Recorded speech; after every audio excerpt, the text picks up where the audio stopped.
Katie Cassidy here. Hi! I just wanted to say thank you so much for being such a big fan and supporting me.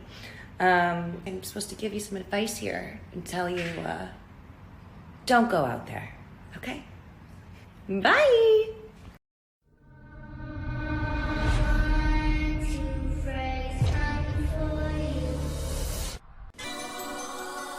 In a world where zombies, ghosts, serial killers, and vampires all exist, it's Nico, Brian, Mike, and Dustin, and they are all that stand between you and the films that could end the world. Welcome to the Don't Go Out There Horror Movie Podcast. Welcome back, everybody, to the Don't Go Out There Horror Movie Review Podcast. Just want to thank all our fans and listeners. I really appreciate all the support. You guys are awesome. Before we get into tonight's film review, I just want to give a quick shout out to our website, don'tgooutthere.com. Everything about our podcast is on our website. Brian's done a great job with it. We got all of our episodes and our interviews. Like we've mentioned in the past, we've done some great interviews. Go to our interviews tab, check that out. It's a lot easier to find them than scrolling through 200 plus episodes. We have some new merch up on our store, some new t-shirts. We have Shan's Etsy page attached. Her tumblers are selling like hotcakes. Definitely grab one of those. You know, we've all written some blogs on our Under the Mask. Check those out as well. And I'm going to shout out all of our social medias. We have all of our social media links on our website. Social media driven world, so connect with us. We love interacting with our fans, chit-chatting with you. We read all of your comments and questions. Facebook, Twitter, Instagram, YouTube, and TikTok. Follow us, like us, subscribe us, all that good stuff. And the last thing I'm going to shout out before we get into the night's film review is we call it blood donors, but it's our form of a Patreon. We have the traditional monthly reoccurring kind, and I get it. Times are tough right now. The economy stinks. Money is very difficult to, it's not easy to just donate money right now. So I fully get that, but we truly appreciate from the bottom of our hearts any contributions we get. It goes directly back into the podcast, not in our pockets. And we also have one-time donation if there's a movie you want us to review, or there's one that you're a big fan of. We have all those tiers available. Just check out our website. This is our third entry in Reboot Remake Month, and it's Brother Mike's pick. Go ahead and announce your pick and why you picked it, brother. How much time you got, mister? All right, here we go. Leave that sound clip in, Brian. That's a nice beer opening because I got a story to tell. All right, so I picked the Nightmare on Elm Street remake. Obviously, you know that by clicking on this and listening. Guys, I just want to apologize off the top here. This movie is pretty terrible. And it's the worst of the four that we get to review, so that's also my fault. I haven't done that in a while. I feel like I have a pretty good consistency. I don't always pick good ones, but just as far as consistency, and mine's at least in the mid-range on most picks, not counting Terrifier. I know Dustin's going to come in with that, and he's not wrong. But look, man, this movie takes everything that I like about the franchise, which, I'll be honest, it's my least favorite of the big three. But it takes everything I like about the franchise and completely does the opposite. Like, the only thing it does a little bit that I enjoy is the darker tone to Freddy Krueger. I don't mind getting back to some of that being a little more scary. But this movie, to me, from top to bottom, I've said this a million times on this show, and I'm going to say it again. It commits the ultimate sin. It's boring as fuck, this movie. To me, I have a hard time finishing it every time I've seen it. It's so dreary. It's very of its time. It's very 2010, 2009. The kids in this movie are emo as hell. I said it in our 31 on 31 countdown there, and there's nothing wrong with it. But these kids, they go home, they sit at the house, they listen to Red Jumpsuit Apparatus, and and have a good time. And look, I grew up on that stuff, so it's not even a judgment. It's just I've grown out of that phase, and that phase doesn't do anything for me anymore. So it's not nostalgic in that way, at least not to me. So I just have a really hard time sitting through this movie. I'm going to give a compliment to Jackie Earle Haley, who I think does the best that he can do with what he's given to do. Obviously, I think they fuck up the look of Freddy here. I don't think it looks good. I think it's a complete downgrade.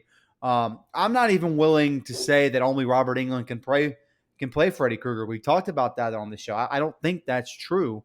I actually think Jackie Earl Haley did a pretty good job. Just don't like what he was given to do. And another big problem, and then I'm going to move on. I have a big problem with what this movie does to the lore of Freddy. I don't think going the direction of child molester, child predator was a good one. I mean, again, you're going for a different tone, you're going for something darker, fine, but it just doesn't sit with me. It's not a character. You know, when I watch a Freddy movie, we're kind of all in on the joke now. We kind of like to root for Freddy in a way to kill asshole teenagers. In this movie, you just don't get that. And so I don't think there's any pull to make me watch this movie on my own. I did pick it. I picked it because I think we're about to have a really interesting discussion episode about this movie and the franchise. So to actually answer Nico's question, that's why I picked it. But I hate the fact that I had to sit through the movie again. I'm going to be honest. It's not Freddy's Dead. I want to make that very clear. It's not Freddy's Dead. It's not.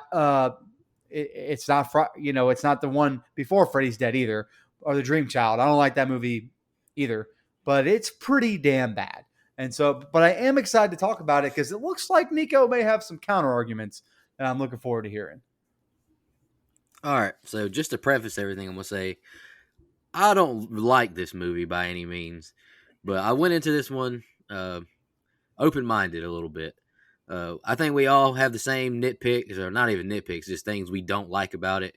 And I've written down all of my pros and cons, and I'll save it all for the end. I'm just going to compare my rating for this movie to another one of Mike's picks, Rob Zombie's Halloween 2. I went into it, I thought honestly, the unrated or whatever it was, I do hate that one. But, I watched producer's cut, enjoyed it more than I thought. I really did it. I did like this movie more than previous times. And I'll touch on everything later. Does that mean this is going to get a high rating? Absolutely not. Or I don't think it's high. It might be high for what this movie is, but I'll touch on all the things I like and dislike at the end. I'll let you guys dissect the scene by scene, and I'll just give my thoughts at the end. Do I like this movie? No. I still would put it above quite a few of the other nightmares, though, just because I think those are so terrible. But go ahead, Brian. Yeah, I definitely feel a little bit stronger about it than you guys as far as the rankings go. I'm a pretty big stand for most of Platinum Dunes remakes, but truthfully, I hate this one. I would definitely put this at the very bottom of my Nightmare series rankings. And I don't want to sound like an echo chamber to Mike and even Nico, but again, I want to reiterate Jackie Earl Haley did perfectly fine with what he was given.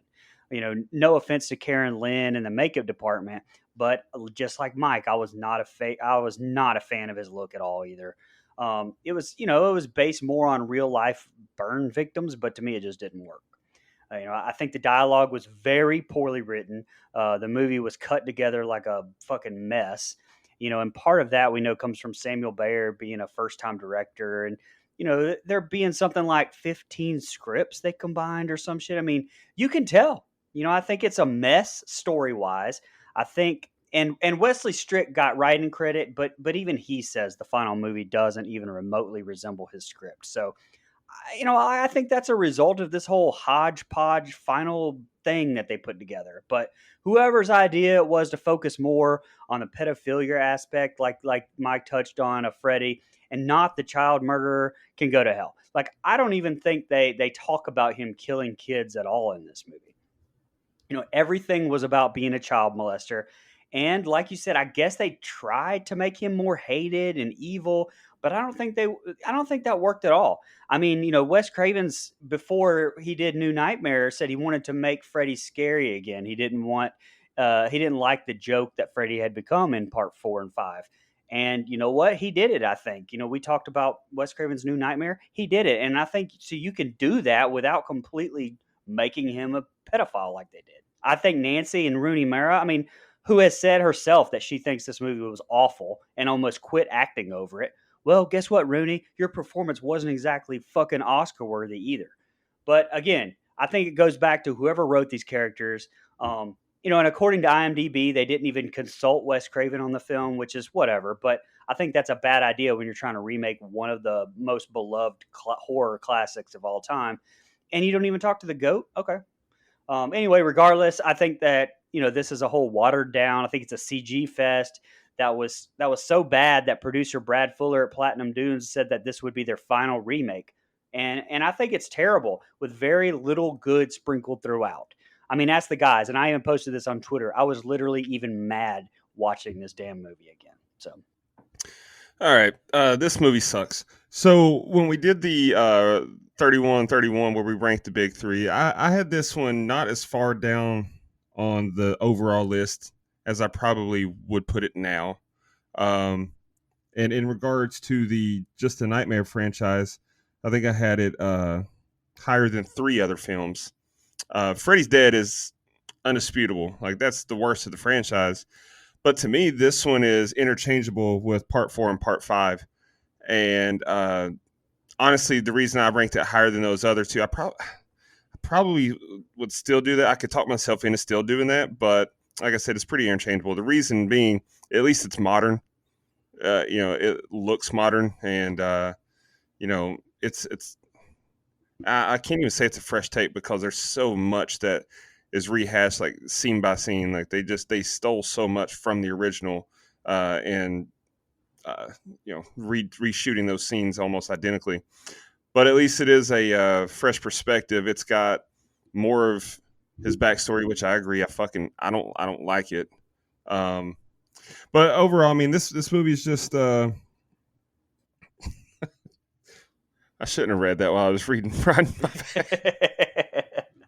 Yeah, so I'm sitting here trying to give my opening thoughts, and Brian sends a text that says, "You sound really good, Dustin. Nice and luscious." So, thank you. I like it. You like that? I watched it on Saturday morning to get ready for this episode, and I didn't like it. And then I watched it again today when I got home from work. I didn't like it. It just, I have issues with the whole franchise, though. It's been very clear. I've been very clear about how I feel like this is the worst of the big 3 franchises. Halloween and Friday the 13th are significantly better overall franchises, or more entertaining at least. To me, I have issues with Freddy as a character. Freddy as a character, his rules to his powers and everything just have never really made sense to me.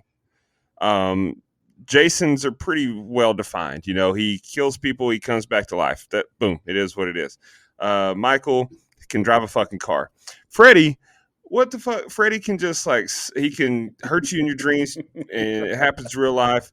But you can't get pulled. You can pull him into the real life, but no one thinks to do that. I don't know. It's just his rules are all wonky. That being said, he is the only redeeming part of the franchise in the other films because Robert Englund does such a good job, and the character is written in such a way that it's entertaining. This movie doesn't feature enough Freddy, in my opinion. And then when you do have him, it's not the same Freddy. He sounds like fucking Duke Nukem. I had huge issues with how they edited his voice in post-production to make him sound more supernatural or whatever they did. They digitally altered his voice, and he sounds like Duke Nukem. You're in for a pain. Like, what are you doing there? Him. Yeah, I hated that. Look at me. That's creepy as fuck when he said that. But I hated the way he sounded. His humor was not as humorous as Robert Englund's version, right? And seemed out of place, honestly, because of how dark the character was. Yes. And I don't like the petter ass background that they gave him. So overall, it's just not a good movie, but at least it looks modern, and I can appreciate that. And it blows my fucking mind that the same people that brought you the Friday the 13th remake that we all love brought you this piece of shit. So Isn't that the weirdest part to me? Is they do such a good job normally with these remakes. I mean, I think Texas Chainsaw is great, and Friday's great. Not even the remakes. I mean, Brian and I at least are very high on the Purge series. And then I like the first film. Yeah, I like the first. And you get a Quiet Place. Like they've made some damn good movies. And not to mention they made the Teenage Mutant Ninja Turtles remakes with Megan Fox. I enjoy those for what they were. Same. This movie sucks. Well, I don't think I would make it a stretch to say that I'm the biggest Freddy fan on this show. Not saying that he's my favorite, but I might have the hottest of hottest takes. there to me is more redeeming qualities. Now, I'm trying to word this carefully. More redeeming qualities of Freddy's Dead than this one. Absolutely Cool not. graphics. Just because Not he that says, part.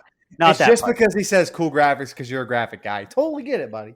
Not, and actually, it's not the part where it's not the parts that he is Freddy in that movie, if that makes sense. It's when he is playing, and I think I even talk about it here. Fred. It's some of the flashback scenes, and Fred are the best in the series. Fair enough. Anyway, plus, Respectfully it's got Robert disagree. Englund.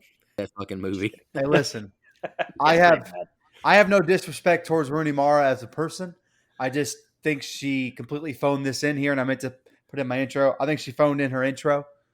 I That's crazy because she can also phone me. hold on. What I meant to say, she phoned in her performance. You said she could phone in you. I can't use that line anymore, buddy. It's all you. Okay. Yeah, you're married. I'll gladly carry that torch. But again, I like her in some other things, but in this, she even admitted to one, not liking the movie, and two, not liking the character, the script, none of it. So it definitely shows here. She's not the only bad performance, so I don't want to pick on her, but here's something that we talked about off the air that I think maybe would have switched my mind just a little bit if they called her something besides Nancy. But she's supposed to be playing this legacy character of Nancy Thompson, who's played by Heather Langenkamp so freaking well that it's really a step down, man. It's unfortunate because I don't think she's bad in everything she's in. Just wish she had done something different here. Yeah, I feel like if her name wasn't Nancy, she wouldn't get the criticism just because I think you're I going to would- I think compare I them, would agree with that. obviously. Yeah, you're gonna draw natural comparisons, but then also, like I mentioned when we were off the air, this movie is made in 2010, and they made every other aspect of this movie more modern. In 2010, how many high school students were named Nancy? I venture to guess less than 10 across the entire country. So fuck out of here. All right, guys, let's jump into the scene by scene now. The film starts with opening credits with kids playing on the playground and a spooky tune. We're outside the Springwood Diner as it storms. We now meet Dean, who is sitting at a booth asking for more coffee from a waitress who straight up ignores him. He gets up and walks into the kitchen, calling out for anyone. This kitchen is disgusting and the pots are on fire. Dean turns around and the famous razor glove appears as Dean is followed for a bit. Dean turns around and has his hand cut by the razors. He wakes up to Nancy saying if he keeps falling asleep, they're going to kick him out. He now notices his hand is cut in the real world.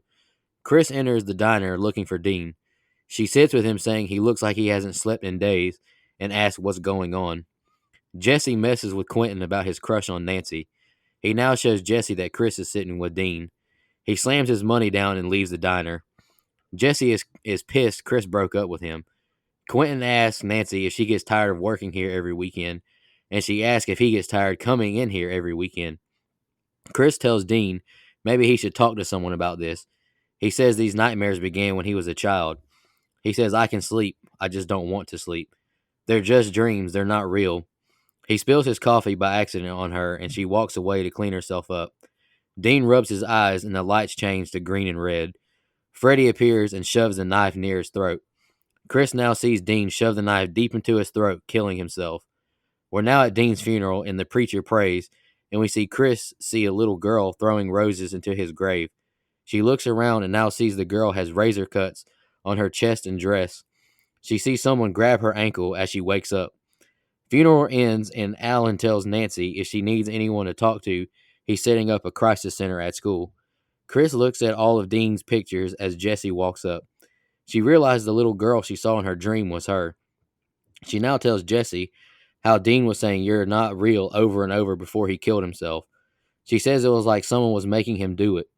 Nancy walks up saying, I believe you, to Chris. She says she's seen, and Jessie shoots her down saying, leave Chris alone, she was there and you didn't see. Nancy says, you have no idea what I've seen. Nancy and her mom walk away. Nancy is in bed now listening to tunes and nods off asleep. We now see Freddy come out of her wall above her as she wakes up afraid. Chris is looking through photo albums and notices several pages are missing, and there's pictures missing of her young. She asks her mom, where's the photos? She says perhaps in the garage. She says she doesn't remember knowing Dean until high school. Chris wakes up as she hears "Good night, honey" from her mom. She walks out her bedroom door and into the garage now, up into the attic. Chris finds several boxes with the year written on the side with pictures of her younger, dolls, and her dress with the razor slashes on them. The light flickers out as she hears the razor sound, and Freddy appears, jump scaring her, and jumps on top of her, saying, "Remember me?" She wakes in a panic as her mom asks if she's okay. Quentin walks up on Nancy asking what this abstract drawing is. He asks if she's okay and offers to be that guy to talk to if she needs someone. Alan calls for Quentin to hurry on to class. Chris is in class now, nodding off asleep, and she sees the razor glove in her textbook. She tells herself, "Wake up," as her fellow students turn into ash. Freddy is at the chalkboard saying, "You shouldn't fall asleep in class." She runs out the classroom and into another room where Freddy is again. "Hi, Chris. You look just as beautiful as ever. You have nothing to worry about. This won't hurt one little bit," as she flicks a razor at her face. She wakes up in class screaming and notices her hair has been cut and is on her book. Class is dismissed, and Chris runs out of class as Jesse calls her name. All right, Brian, that's the opening set of scenes. What did you think? So right off the bat, graphics wise, with the credits having the names like written on chalk in the sidewalk, I thought it was a really cool touch. But for some reason, they overlaid regular type on top of it and managed to even fuck that up. I feel like I just feel like that was a bad creative choice. And I mentioned Sam Bayer, being a first time director. You know, he had done music videos in the past, so I will give it that this movie is shot very well. It looks very good. And I'm sure that background of his, had a lot to do with that. And I'm sure all of us have this fun fact, but during the opening scene, Kellen Lutz actually chose to go method with this and actually not sleep. Well, you still had to speak that awful dialogue, brothers. You might as well have gotten some rest. But hey, I'll admit this kill is phenomenal. It's definitely my favorite one. But this is another reason why I don't like this. I mean, why is he cutting his own throat instead of it just slicing in the real world? Like, I feel like this is a little, Yeah. it just seems inconsistent throughout, like on a few things. Another kill later on as well. But it did look great. Apparently, Heather Langenkamp, you brought up, hold up, friend of the show, Heather Langenkamp, was offered a cameo as a waitress at the diner here in the opening, but turned it down. John Saxon did too, actually as well. So listen to Heather's interview, by the way, at don'tgoouthere.com. Katie Cassidy, two-time DGOT veteran and friend of the show. She kind of got on a remake kick being in When a Stranger Calls, Black Christmas, and then this one in like a 4-year span. I still think When Stranger Calls is her best work, but she's one of the bright spots in here to me as far as her acting. It's not her fault her lines were so bad, but her scenes and the focus on her character was the only bright spot story-wise, even if she is playing a discount Tina from the original. Last thing, the funeral to me is clunky, feels out of place the way Chris and is it Jesse? Seriously, these teens are so forgettable. I have a hard time remembering their names. They don't have the bond the original crew had. Again, all of that is just writing. But having discount Tina fall asleep and then the weird dialogue with her mom acting like that's perfectly okay and normal. I mean, even Nancy coming out of nowhere. Actually, all the dialogue in this opening set of scenes I think is awful. The opening kill part, not even the lead up, but the opening kill was the only bright spot for me, as well as the classroom nightmare sequence. But again, even with that nightmare sequence, I think the empty school was more effective in the original. The CG coming out of the wall was completely awful. The original looked much better, and it was almost 30 years earlier. And you know what? If you don't want to be compared to the original, don't fucking do the exact same scenes over and over again. So anyway, just a clunky mess storytelling wise, jumping all around, all over the place. Not impressive to me thus far. Spoiler alert, it doesn't get much better. Okay, so objectively, I don't think this diner scenario is bad. It's a cool setting, like you mentioned, Brian. It's shot well. The rain. It's dark. That like old, grungy diner. Like I'm okay with that being the opening scene instead of our little more classical nightmare scene that we get in the original. But someone, not someone. A lot of people online have mentioned just stop comparing this to the original. Maybe we'll have more fun with it. Well, Brian hit the nail on the head. You do the exact same stuff. I mean, you really, really do. There's so many same things in here. When you remake, I just like when people kind of have their own take on it. But anyway, look, all this stuff at the diner, it's just okay to me. Right off the bat here, again, I feel like I'm picking on her, but Rooney Mara's performance kind of just seems so phoned in. It doesn't seem like she wants to be in this role. And maybe she didn't. And maybe it was a money gig. And I understand that. It was probably a money gig for Heather Langenkamp, back then too, but she definitely put her soul into it. So it just doesn't feel the same. And if it's not supposed to, that's fine, but it doesn't come across on screen in any positive way. You get this, neck slashing thing in the diner, man. Again, we're going to sound like an echo chamber, not on purpose. But I don't understand why that wasn't Freddy doing it. You get it in other kills later in the film, and you get it in all the other movies in this franchise, but he slashes his own neck. It's a very weird way to do it. Like I don't know. I'm not a fan. I do like that classroom setting, jumping ahead a bit, because again, that's very old school Nightmare on Elm Street. It tends to be a thing in horror movies in general, I guess, because it's a nitpick. Every Halloween movie has to have a goddamn fucking classroom scene. But it does work here, but they pretty much copycat the original kill, and it doesn't look as good. That's something else that I think this movie gets totally wrong is the CG. And I know Brian touched on it. I'm sure Dustin has some comments on it too. But you get some of this CG that how does this not look as good as 1983, which is when the movie was made? 1983 practical effects. You can't explain that to me. Like, it doesn't look as good as it did in 1984. I don't understand how they do that. If you're going to spend money on a remake, just do it right. And here you have just a bunch of CGI that I don't think ages well at all. I thought it looked bad back then when I saw it. It looks even worse now. Like, it just, the blood, all that stuff. I don't like the way any of it looks. It just, ugh. But you get you get some like creepier Freddy stuff. And again, I like darker Freddy. It's the reason I like the first, the third, because he toes the line perfectly in that between joke Freddy and serious Freddy. And I love New Nightmare Freddy Krueger Demon because he's dark. But it's almost, this is not so much dark as it is just kind of gloomy. There's no fun to this Freddy. And I like a little bit of jokey haha, and he does it a few times, but not enough for me. So, and everything at the funeral just feels not Nightmare on Elm Street to me. Like, I don't know what that is, but I think it just doesn't feel like it belongs in a Nightmare on Elm Street movie. I guess that was the point. And if that was the point, then it just didn't hit with me. So that's all I had.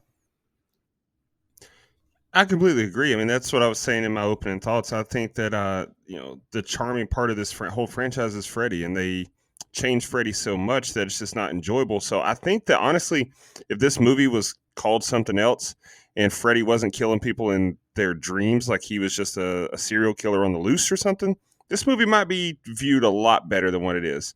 But anyway, so the diner scene I thought was really good. That's the nicest thing I'm going to say this entire episode. I actually really like the diner scene. I like the lighting, the atmosphere. We get introduced to basically all of our central characters immediately, and then it's we can tell that it's not going to be exactly a scene by scene remake, so you can appreciate that, I guess. Another good thing about this movie is I do like the dreams. A lot of the dreams look really good, like the dream locations. Yes, absolutely agree. Here when he's in the diner and he's going through the kitchen, that looks great. Later in the movie, in the boiler room or the abandoned industrial park or whatever, like the dreams themselves look really good. We'll get to one that I think looks incredible, and I'll save that. But anyway, I'm fine with the funeral scene. It's very Final Destination. This movie reminds you a lot of Final Destination. Like, they're getting picked off, and then they got to band together to find out what's happening and how they can defeat it and all that. Okay, whatever. But the funeral scene is a good way to build some character development and have us care about these characters and show their backstory a little bit to show, hey, she's crying. We should empathize. But then we get, Freddy coming through the wall. Yeah, it looked like absolute shit. The practical effects from 1984 just look so much better. And I guess I can understand why they wanted to do CGI, because you could see more details on the face and the knives coming through the wall. But it just looked better in 84, 83, 84. What the hell are you doing here? Her finding, in the attic, and she finds the sliced up dress. That's a very strong visual there, because what? But at the same time, it's like, why has her mom still got that? Why is it just in the attic? Oh, but it's a dream. I don't know. What the fuck? Is this a dream? Is she really in the attic? So I it kind of teeters sometimes from these dreams look really cool to, okay, I don't like that I can't tell if this started a dream or if she just like was walking and then had a micro nap or fell asleep, whatever. And then we hear that stupid fucking Duke Nukem voice. I was halfway expecting him to say, I'm going to rip off your head and shit down your neck. Like, I was expecting him to say something like that. I think that another great looking dream is when Chris falls asleep in class, like how just everything just looks like it's been burnt or crisp, ashes, whatever the fuck that effect was. It looked really good. But overall, the opening set of scenes, I don't hate the opening set of scenes. I think it's okay for what it is. Definitely isn't going to get better. But the highlight of the opening set of scenes, and honestly the movie, is we get to see Clancy Brown, who plays Alan, Quentin's dad. He's a 2-time alumnus on the show, as he was also in Starship Troopers. But more importantly, he's the second star of SpongeBob to be in a movie we've covered. He voices Mr. Krabs, and as you'll recall, Bill Fagerbakke. I do not know how to say his name. Fagerbakke? No, it's crazy, but yeah, guy from Coach. I feel like Dauber. Yeah, the guy from Coach. Anyway, Patrick Starr. The voice of Patrick Starr was also in Jennifer's Body. But that's the best bit of trivia you could possibly ask for. We got 2 SpongeBob stars have been covered in, their movies have been covered on this show. What more could you want? One of the GOAT cartoons, baby. SpongeBob. Greatest Nickelodeon show of all time. Wow. Woo. Definitely better than Drake and Josh, Well, at least. yeah, that's true. Absolutely not. Go ahead, Absolutely Nico. not. Grow up. All right. Chris drives home and we see the Elm Street street sign. She asks her dog Rufus, what's he doing outside? Chris goes back into the garage and her mom tells her she has to fly to London tonight on a red eye. She asks if she'll be okay. Mom says she worries about her and gets some rest as she leaves. Chris sets the alarm and it's nighttime now. She's reading about Dean in the newspaper. Now she hears floorboards creaking. She slams the window shut as Jesse climbs up into her window. Jesse now admits he's been jealous and an asshole, but says Dean was his friend too, asking what's going on. She tells Jesse about her dreams that are terrifying, and Dean was having them too. Every time I dream, I always see this man and he's burned and melted, and he's always trying to attack me with knives in his fingers, as Jesse interjects. Jesse stands up hugging Chris, saying, but they're just dreams. Chris says she wants to sleep, but she'll be killed like Dean. She asks Jesse to stay with her. The two are asleep, and Chris wakes up as she hears Rufus barking outside. She goes outside calling for the dog. She begins hearing weird noises and now finds Rufus dead as Freddy appears. I was just petting him, as he begins to laugh.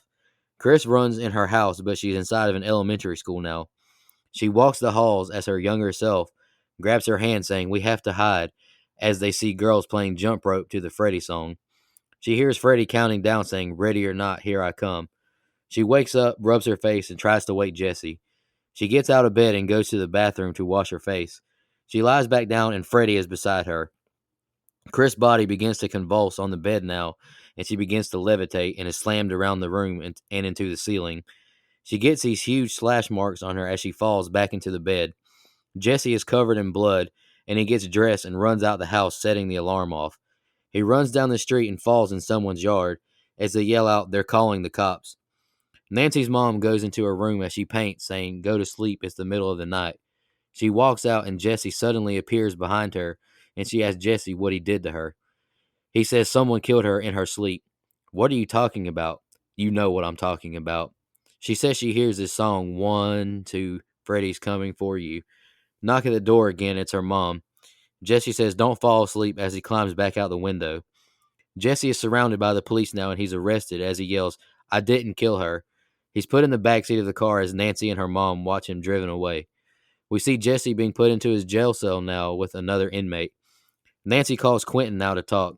She tells him Chris is dead, and we see Jesse doing everything he can to stay awake as he shakes in the bed above his cellmate.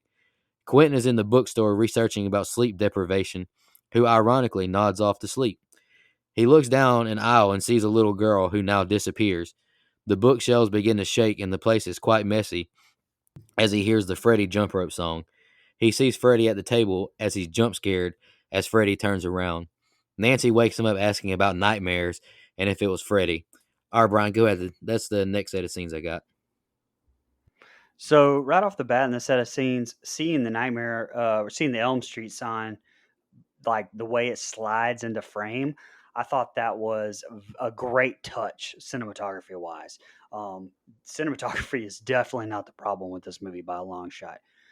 Fun fact though, the Elm Street sign is actually only seen twice during this film, and the words Elm Street are actually never spoken. So anyone else notice that she locked her car? Like the car alarm went off, beep beep, and the top was down on her convertible. Like I don't know, it felt like it was on purpose, which was weird to me. Like there was focus on it, but either way, I think it was just stupid. And in that same light, it literally shows her setting the alarm to her house, but yet I don't know what fucking alarm she has, but her windows are open in her room. Jesse just comes on up. Like I don't know. It's just it seemed kind of silly and just kind of seemed like something a detail that was just overlooked. But I do like the nod to Depp's character in the original with the number 10 on her shirt. Tatum did the homage better in Scream 1, just saying. But the realization dialogue between Jesse and Chris before she falls asleep, God, it was cringeworthy. None of this happens organically to me. It just all seems jammed into the script. And again, I said it before, like using David S. Goyer as an example. If you don't have a director that can check dialogue on a bad script, it just comes across as cringeworthy. Now, Chris, her nightmare scene, I really enjoyed. Like, I'll give credit there. I'm completely in agreement with Dustin. The nightmare scenes are very well done. Haley, I'm just going to call him Haley because I have the hardest time not calling him James Earl Jones. I don't know why. I mean, I'm an idiot. I don't know, but man, he's really good. I think in this set of scenes. So finally, I was happy with something. So there you go.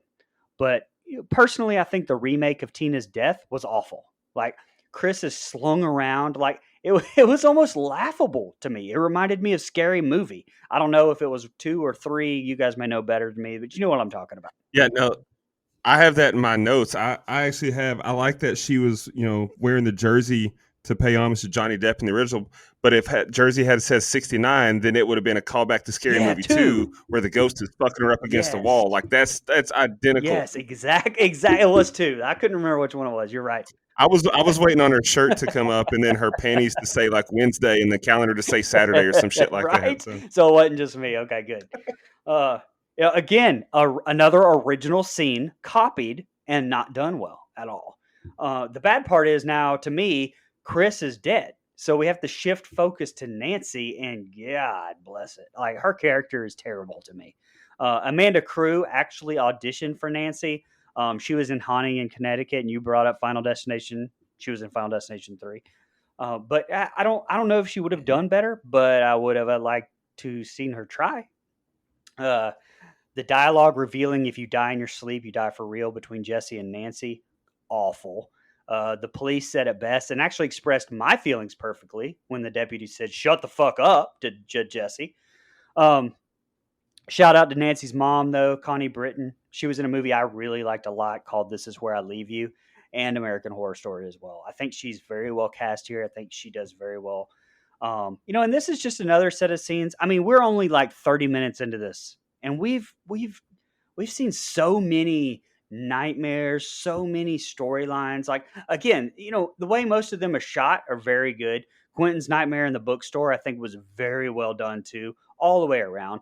But good Lord, we have an hour left, and it's all so damn rushed up to this point to me. I don't know how else to explain it. Go ahead, Mike.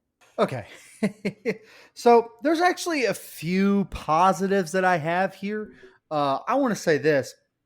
I like the character of Quentin, Like I think he kind of adds something, that we don't really get in the first one or in the original to me. Just kind of a bounce back with Nancy. And look, I know I'm gonna have somebody at me on some social media.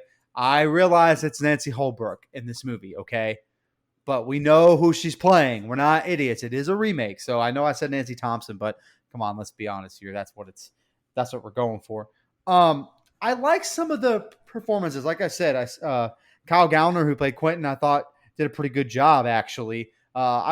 He's about the one character that I can kind of stand. Now I will say this: you mentioned Connie Britton. A former me would have said something in particular about Mrs. Connie Britton, Yeah, but I what will was not. that? What was that? I'll save it for Dustin. But you Oh, forgot the best role Connie Britton ever had, and that is Miss Tammy fucking Taylor, my woman.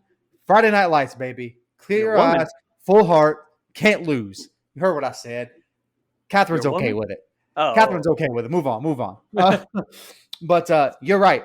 This death of Chris, man, it looks like she's a dead fish that jumped up out of water, or a fish that jumped up out of water. She just kind of flops around in the air when they throw her around, and I don't like any of that, man. I just, you kind of something you mentioned is that it doesn't look as good somehow. And I know I said it in the first set of scenes, but for whatever reason, it's not.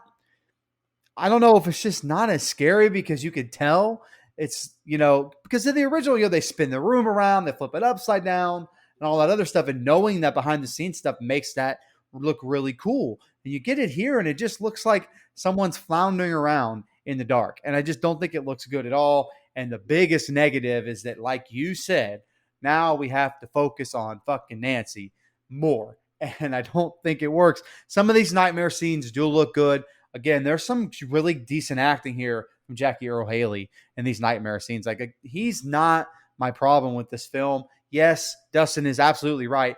His voice is almost comedic in certain areas where he just he sounds like somebody has his hands over his windpipe or whatever. I just don't think the voice or the look is good, but his acting still shines through, where I think given another chance, he'd never do it because of how bad this one was. But given another chance with the right script, maybe a different voice, the right look, I think he could pull off being Freddy Krueger. He has some misses here. But I think some of these nightmare sequences are good. You mentioned Quentin's in the library. I think it's good. Again, I like his character. So all in all, this scene's pretty much a mixed bag. There's some bright spots, and I'm trying to be a little more positive, but I just feel like it's so damn boring. It doesn't do anything like good or interesting to hook me. There's a lot of repeat kills that they just don't do as well as the original, and so far I'm just not entertained. Yeah, Mike, you mentioned it. You don't have to worry, brother. I'll carry the torch. So, Katie Cassidy, Rooney Mara, um, who else got Connie Britton? That's who you're talking about there. Yeah, absolutely. All of y'all call me. That's fine. You also mentioned Amanda Crew. I've had a crush on her since the first time I saw her. I think was in the movie Sex Drive, which is hilarious. It's also entirely incorrect because they say they're going to meet up at the Big Boy in Knoxville, Tennessee. There's not a Big Boy in Knoxville, Tennessee. I should know, but anyway, Amanda Crew, definitely call me sometime. Anyway, this set of scenes. So I hate the fact that she has to sneak around every time that she wants to go up in the attic. Like, her mom never told her, don't go in the attic, don't go looking for those pictures, don't do this. But she's sneaking like she knows she's not supposed to do it. And I don't know why, but it just really annoys me because, when I still lived at home, if I wanted to go up in the attic, I'm going to go up in the attic. If I want to go in the garage, I'm going to go in the garage. If I'm going to look at childhood pictures, I'm going to do that. And if there was something I wasn't supposed to see, then number one, either my mom wouldn't have it in the house anymore, or she would specifically tell me, stay out of there, leave it alone, don't worry about it. Maybe keep it locked up in a safe.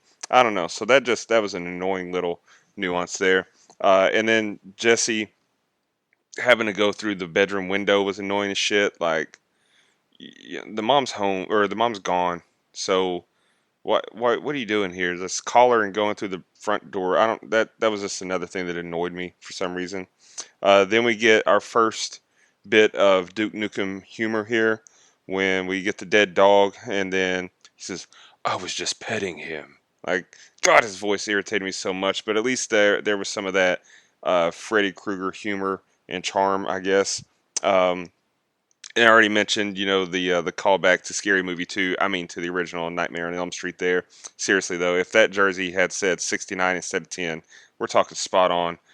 She was getting banged up against the wall like crazy. But bottom line is Jesse should have called the cops here. Like, it's not a good look when you're covered in blood from this girl who's just been murdered in a bedroom. What do you think is going to happen? Like, fleeing the scene was the worst thing you could have done, because now it 100% looks like you killed her and then did something with the murder weapon. So bad move there. But bottom line is, biggest plot hole in this entire movie is that he could have gotten out of this charge 100% because they did not read him his Miranda. I believe "shut the fuck up" was the closest that he got to a Miranda. So if I'm him, I'm asking for an attorney and I'm getting out of jail that same night. So joke's on the cops. Jesse's cell is open as the guard says his bail was posted. He's escorted out, and the hallways turn into a boiler room. He hears Chris's voice saying, "Help me, please." Jesse sees little girls behind bars, and he turns around and sees Freddy. He runs away until he finds Chris's dead body hanging there. "Oh, God. No, just me," Freddy says, appearing behind him. He asks Freddy what he wants. "Can you turn back time? Can you bring the dead back to life? Why are you screaming? I haven't even cut you yet." Jesse stands up, and Freddy is gone now. He looks around, but suddenly we see the razor glove burst out of his chest. His cellmate bangs on the door, yelling he didn't do it. We see Jesse hung upside down as Freddy asks him if he knew the brain keeps functioning 7 minutes after the heart stops beating. We still have 6 more minutes to play, and Jesse screams. Back to the bookstore as we see Nancy and Quentin researching, and he gives her some of his medicine called Zonarol to help keep her awake. She refuses, though. She sees his necklace and says she didn't suspect him to be the religious type. She asks about this book. It's the Pied Piper, a guy who was betrayed by his town and he kills children for revenge. She tells him she's been having dreams about kids in his school too. He says it's got to mean something and we're running out of time. He tells her about how nightmares are triggered, and after the 70-hour mark, we get micro naps, which means you dream and don't even know it. Then your brain will put you into a coma. Gwen walks into the home calling for Nancy over and over, who doesn't answer. We see her drawing again as her mom goes into her room. She asks her mom if she has a connection to Chris, Dean, Jesse, or Quentin. She says, "Not that I can recall." "Did we ever know a guy named Freddie?" She says she doesn't think so. "Okay," she says. Gwen walks out the room saying goodnight. Gwen grabs the phone calling someone and says Nancy is starting to remember. Nancy, God damn, I hate this scene. Nancy gets into the bathtub and sets an alarm on her phone. Yes. Yes. We see Yeah, it's awful. It's terrible. It's so pointless. We see the Freddy glove appear from between her legs in the tub. Gwen tells her she's going to bed. Nancy is out of the bathtub and goes into her room where snow is falling. She finds a sign that says Badham School. She walks up to the front door as Freddy appears behind her. Little Nancy, all grown up. "You're just a nightmare," she says. "You don't remember? You must. You're my number one. My little Nancy." He rubs the razors on her leg. She says she set an alarm, and he says, "You smell different." She wakes up to her phone ringing. Quentin tells her Jesse died in his sleep. She says she saw Freddy, and he says he's coming over. Quentin leaves a note for his dad as he pops another pill. Quentin and Nancy read up on Badham Preschool, but there's no pictures. Nancy shows him the drawing she did of it. How's the guy in our dreams connected to this school? The two are digging through drawers and they find a picture of all of them younger. Gwen appears asking, "What are you doing? What's going on?" She calls her out about them not knowing each other. "Why would you lie to me?" Gwen yells she didn't want them to keep this memory with them. "What happened at that preschool?" she asks. Gwen tells him about Fred Krueger, who worked there. He was a gardener who lived in the basement there. You kids were his life. We didn't want to believe it at first. You kids were all innocent. Nancy, you were his favorite. Then we started to notice things. Young Chris says he takes us to his secret place. Fred left town before we could confront him. These dreams are suppressed memories of a terrible time. Nancy and Quentin leave, and Quentin says these are just memories. She says memories don't kill you. Then Alan stops them and has Quentin get in the car with him. All right, Brian, go ahead. That's the next set of scenes they got.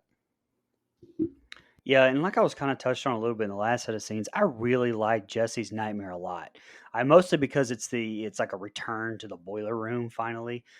A lot of this was used in the trailer. I remember, which was definitely a good choice. Like it sucks you in because even that line, "Oh God, no, just me," like it sounds so damn good on that trailer, but it cuts directly. And so like I felt like I needed like a jump scare or like him to do something action right there, but it's kind of left to breathe for lack of a better word. And it just doesn't have the same impact to me when you're actually watching the real movie. The kill was pretty cool, except did anyone else notice back in the real world when Jesse falls down, there was no entry hole in his back? So again, that the real world implications on these kills, like it's so inconsistent to me. I don't know if that was a goof or what, but if it was, how do you miss that on the production side? Okay, so the micronap thing. Like I personally like the addition of this a lot. Like it's real world, so you don't have to buy into it, and it kind of gives the writers the freedom to not really like let you know when you're in the micronap, and basically allows the writers to let Freddy like be in the real world anytime they want to without having to explain a nap.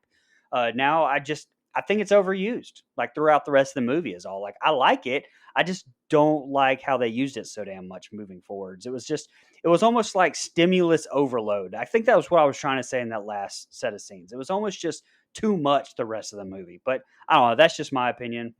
Um, and I don't remember if it was Dead Meat James or someone else that brought this up in a review I watched, but I can't unsee it now. Like the Elm Street house, it's like the Myers house and it being so damn iconic now, and they never give it that. Like they don't they never make it a character like it was in the old ones because we never get the front I mean, not just because, but we never get like a front on shot of it. It's always from like some weird angle that makes it just a generic house. So fuck you whoever's idea that was, and also fuck you to whoever told me that because now it ruined, more of the movie for me because I can't see it. But I think Connie did a good job of acting too when questioned by Nancy, but also story wise, like, why would you not question as to why Nancy was even asking you about it? Like, and instead they gave us that cheesy, like, Nancy is starting to remember phone call. Like, I don't know. I hated, just like you, I hated the bathtub remake. It didn't look good. It felt unnecessary. Now directly after that, I did really enjoy seeing the snowing, like how it was snowing in her room. I think that looked tremendous. Again, the dreams looked fantastic in this movie.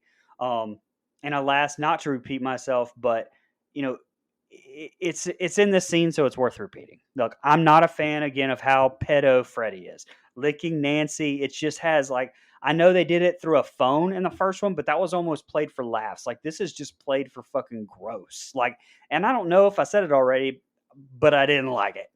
Um, the flashback scene again, I hate trying to place doubt in him being guilty or innocent. Like it was much more in the original script, apparently, too, of them trying to place that doubt. So they cut even more of it out. But and like I kind of brought up, it's been a long time too since I've seen this shit of a movie. But Freddy's Dead, like to me, that was the highlight of that movie was all the flashback scenes with England as Fred. Like England has always said he wanted to do a prequel, and I think that would have definitely been more interesting, especially if it's more like in Freddy's Dead, where it's more child murder focused and less pedo, like the route it went here. So, all in all, a decent set of scenes despite my problems with them. And in this movie, I consider that a win. Yeah, there's just not a whole lot I like about this set of scenes outside of Jesse's nightmare, which I think looks good. You mentioned there's some nods to the boiler room. Here's something that this remake gets wrong, and it is the almost down to the note recreations of scenes from the original. And I want to be very clear. When a remake does that, it better be fucking awesome to be able to pull it off. If you're doing a remake of a good movie, which most people consider 1984's Nightmare on Elm Street to be a pretty damn good movie as far as horror goes. And this movie doesn't do that. You know, you let's take another remake for an example. Friday 2009.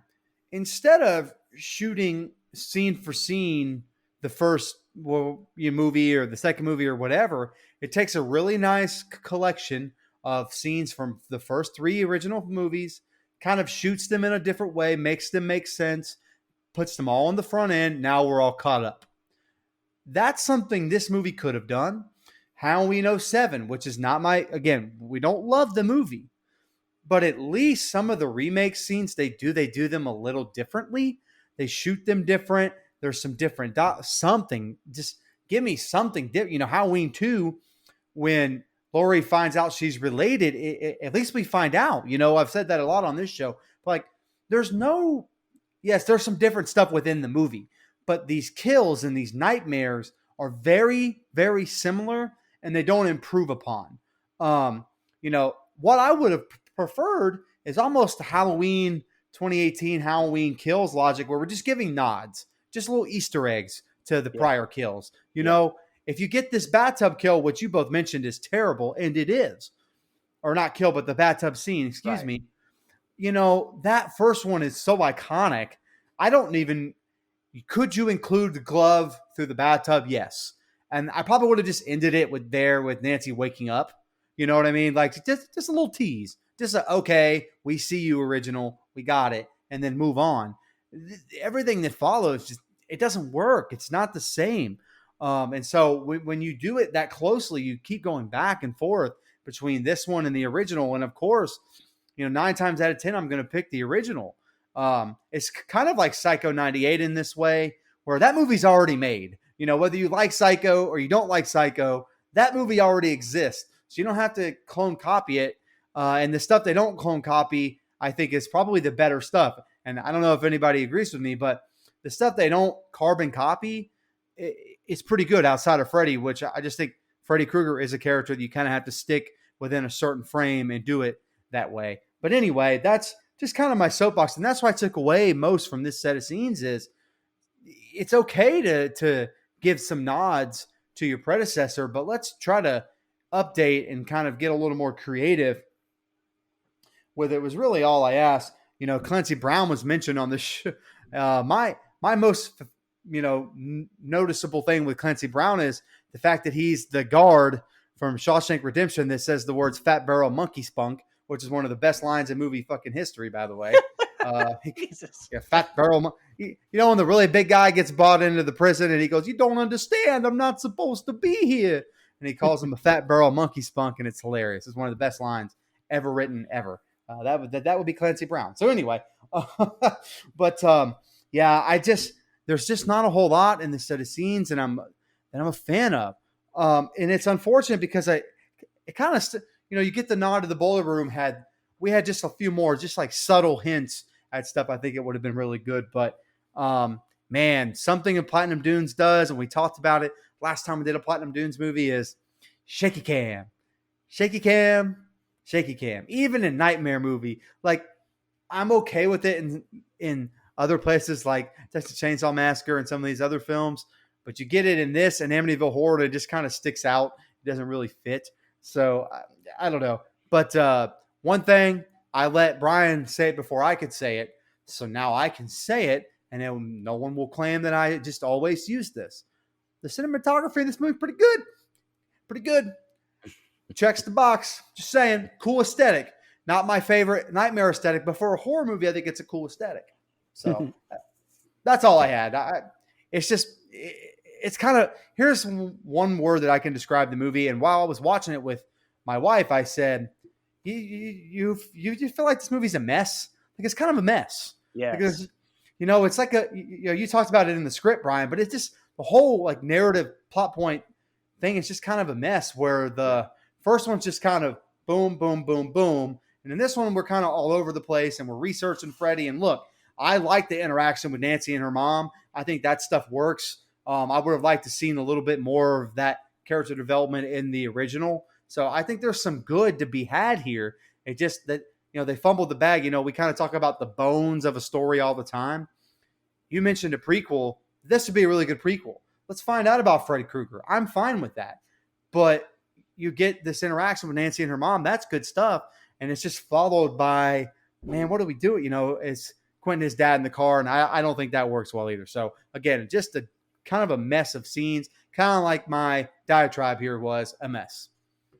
Yeah, so first of all, I want to say this was a very good dream scene with Jesse. Like I said, I think they do a good job throughout the movie here, the dream or the nightmares here.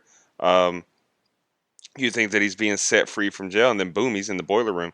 I agree, though, Brian, with what you said about how there's inconsistencies, though, because he's injured, but when he comes back to the real life, there's no wound in his back there. That's what I'm saying. There's inconsistencies on what the rules and implications are from Freddy, and so that's just a problem that I've got with this entire franchise. I'm not going to saddle it on just this movie. It's the entire franchise. Um, anyway, the teacher's son being a drug peddler, that's kind of funny, I guess. Like, it's always those, right? It's always the preacher's son, the teacher's son. Those are the ones that you got to work out or look out for because they're up to no good, and he's trying to push some drugs on her there.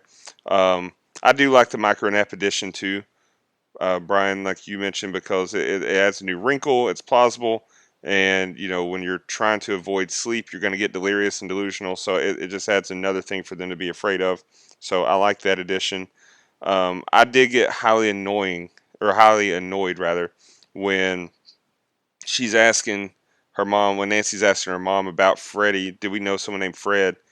And she's like, no, I don't think so. Like, God, that was so annoying because you got to question that as Nancy, as a daughter, because you clearly tell she's lying there. Um, and it just, the whole thing stinks like shit anyway. Like the whole situation, you're seeing pictures from your childhood you didn't know exist. Your mom's kind of shady about your childhood pictures and memories anyway. And then you ask her if you know someone, you're like, no, I don't think so. And the look on her face, just get out of my face with that. Um, I do like the callback and the new spin on the glove coming up in the bathtub there. I guess not exactly scene by scene, like they changed it up a little bit, so I can appreciate that while also paying homage there with the shot. So that was fine. That was done fine.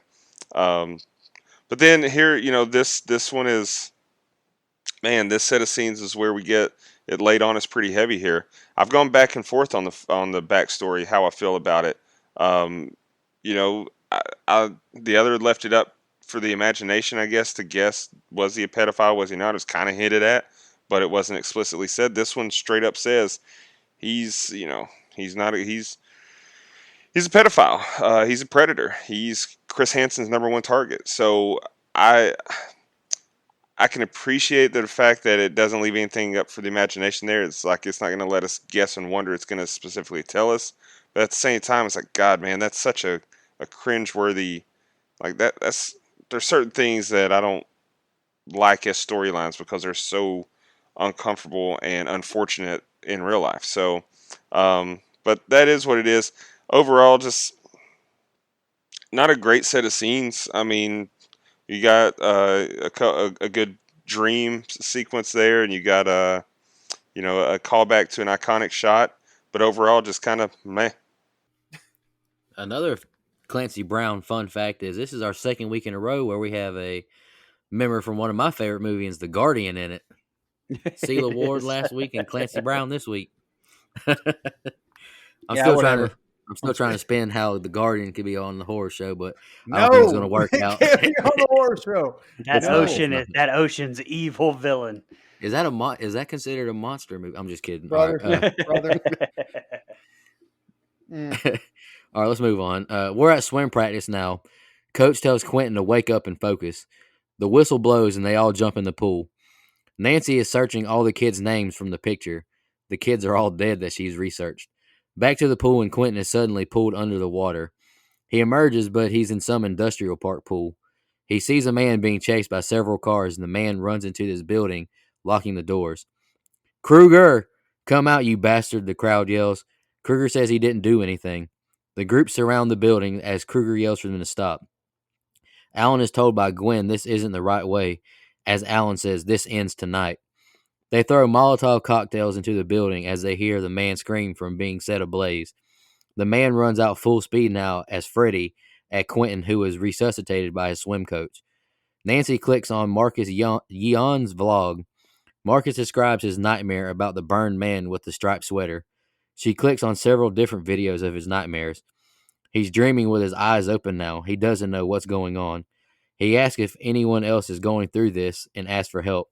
We now see him nod off and his head slams into the camera. Quentin appears and tells Nancy she knows what happened to Kruger. They storm into Alan's office, who asks where they heard that name. He slams the door shut and says they were protecting them from him and what they did to you. Quentin asks, how do you know he was guilty? Alan says, when you have kids, you'll understand. Quentin storms out and Alan tells Nancy, as far as everyone's concerned around here, Fred Krueger never existed. Quentin says, we got him killed. Nancy says Marcus kept bringing up the preschool. There must be something there to find.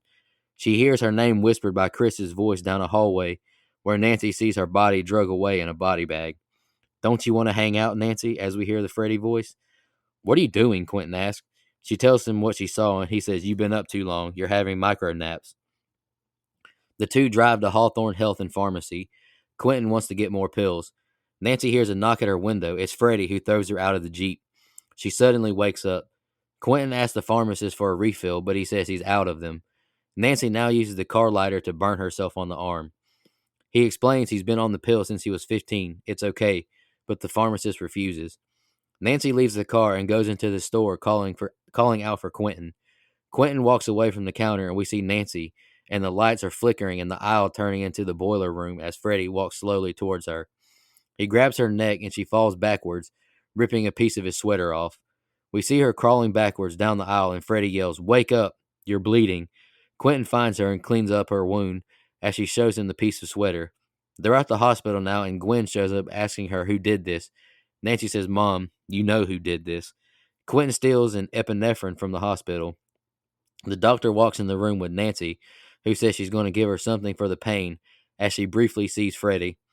She wakes up as the doctor tells her she needs to be sedated, but needs her permission. Gwen signs the parental consent form. They go back into Nancy's room, but she and Quentin are gone already. Quentin shows Nancy the adrenaline he took, and she scolds him, but he says that's the least of his concerns right now. They're driving, and she asks how much further.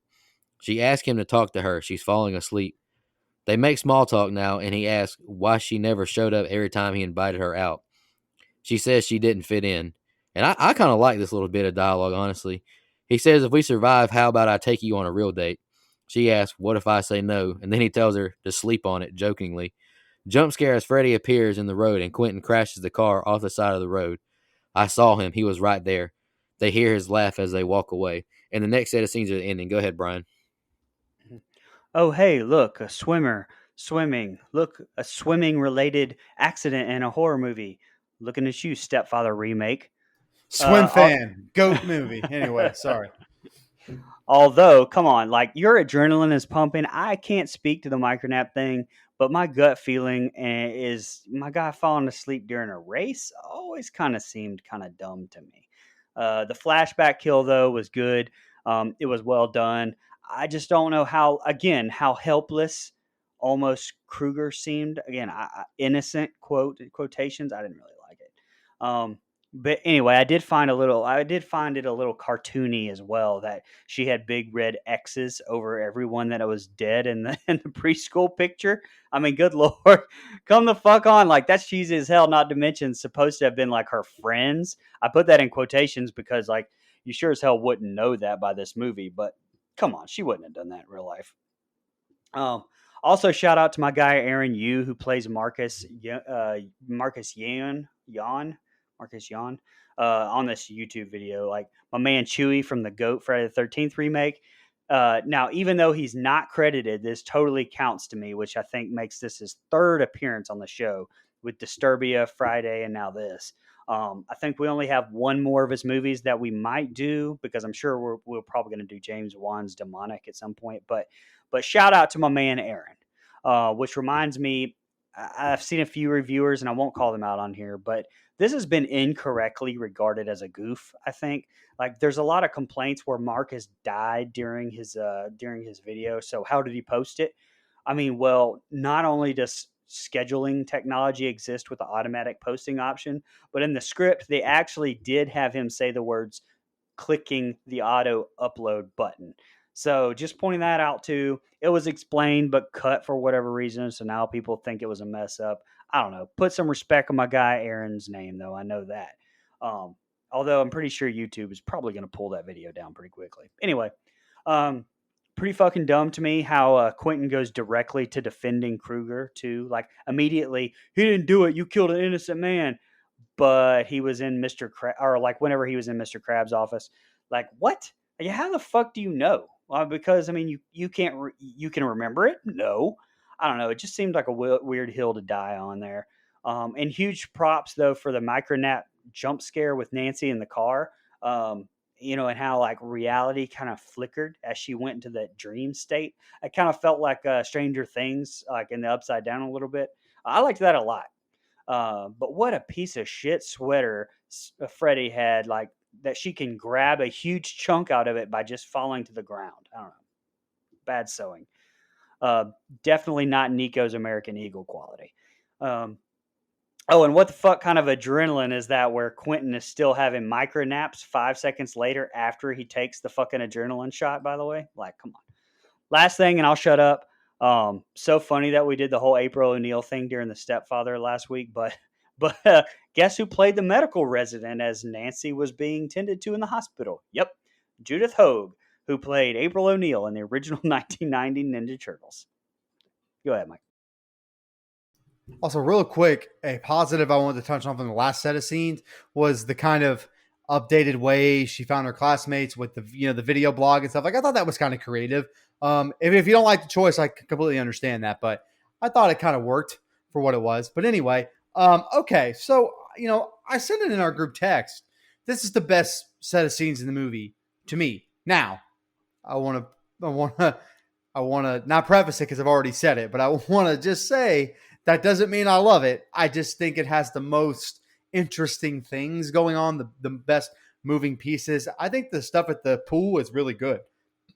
Like, I think it's a little bit different. It's not, something we've seen in a Nightmare movie before, at least to my knowledge.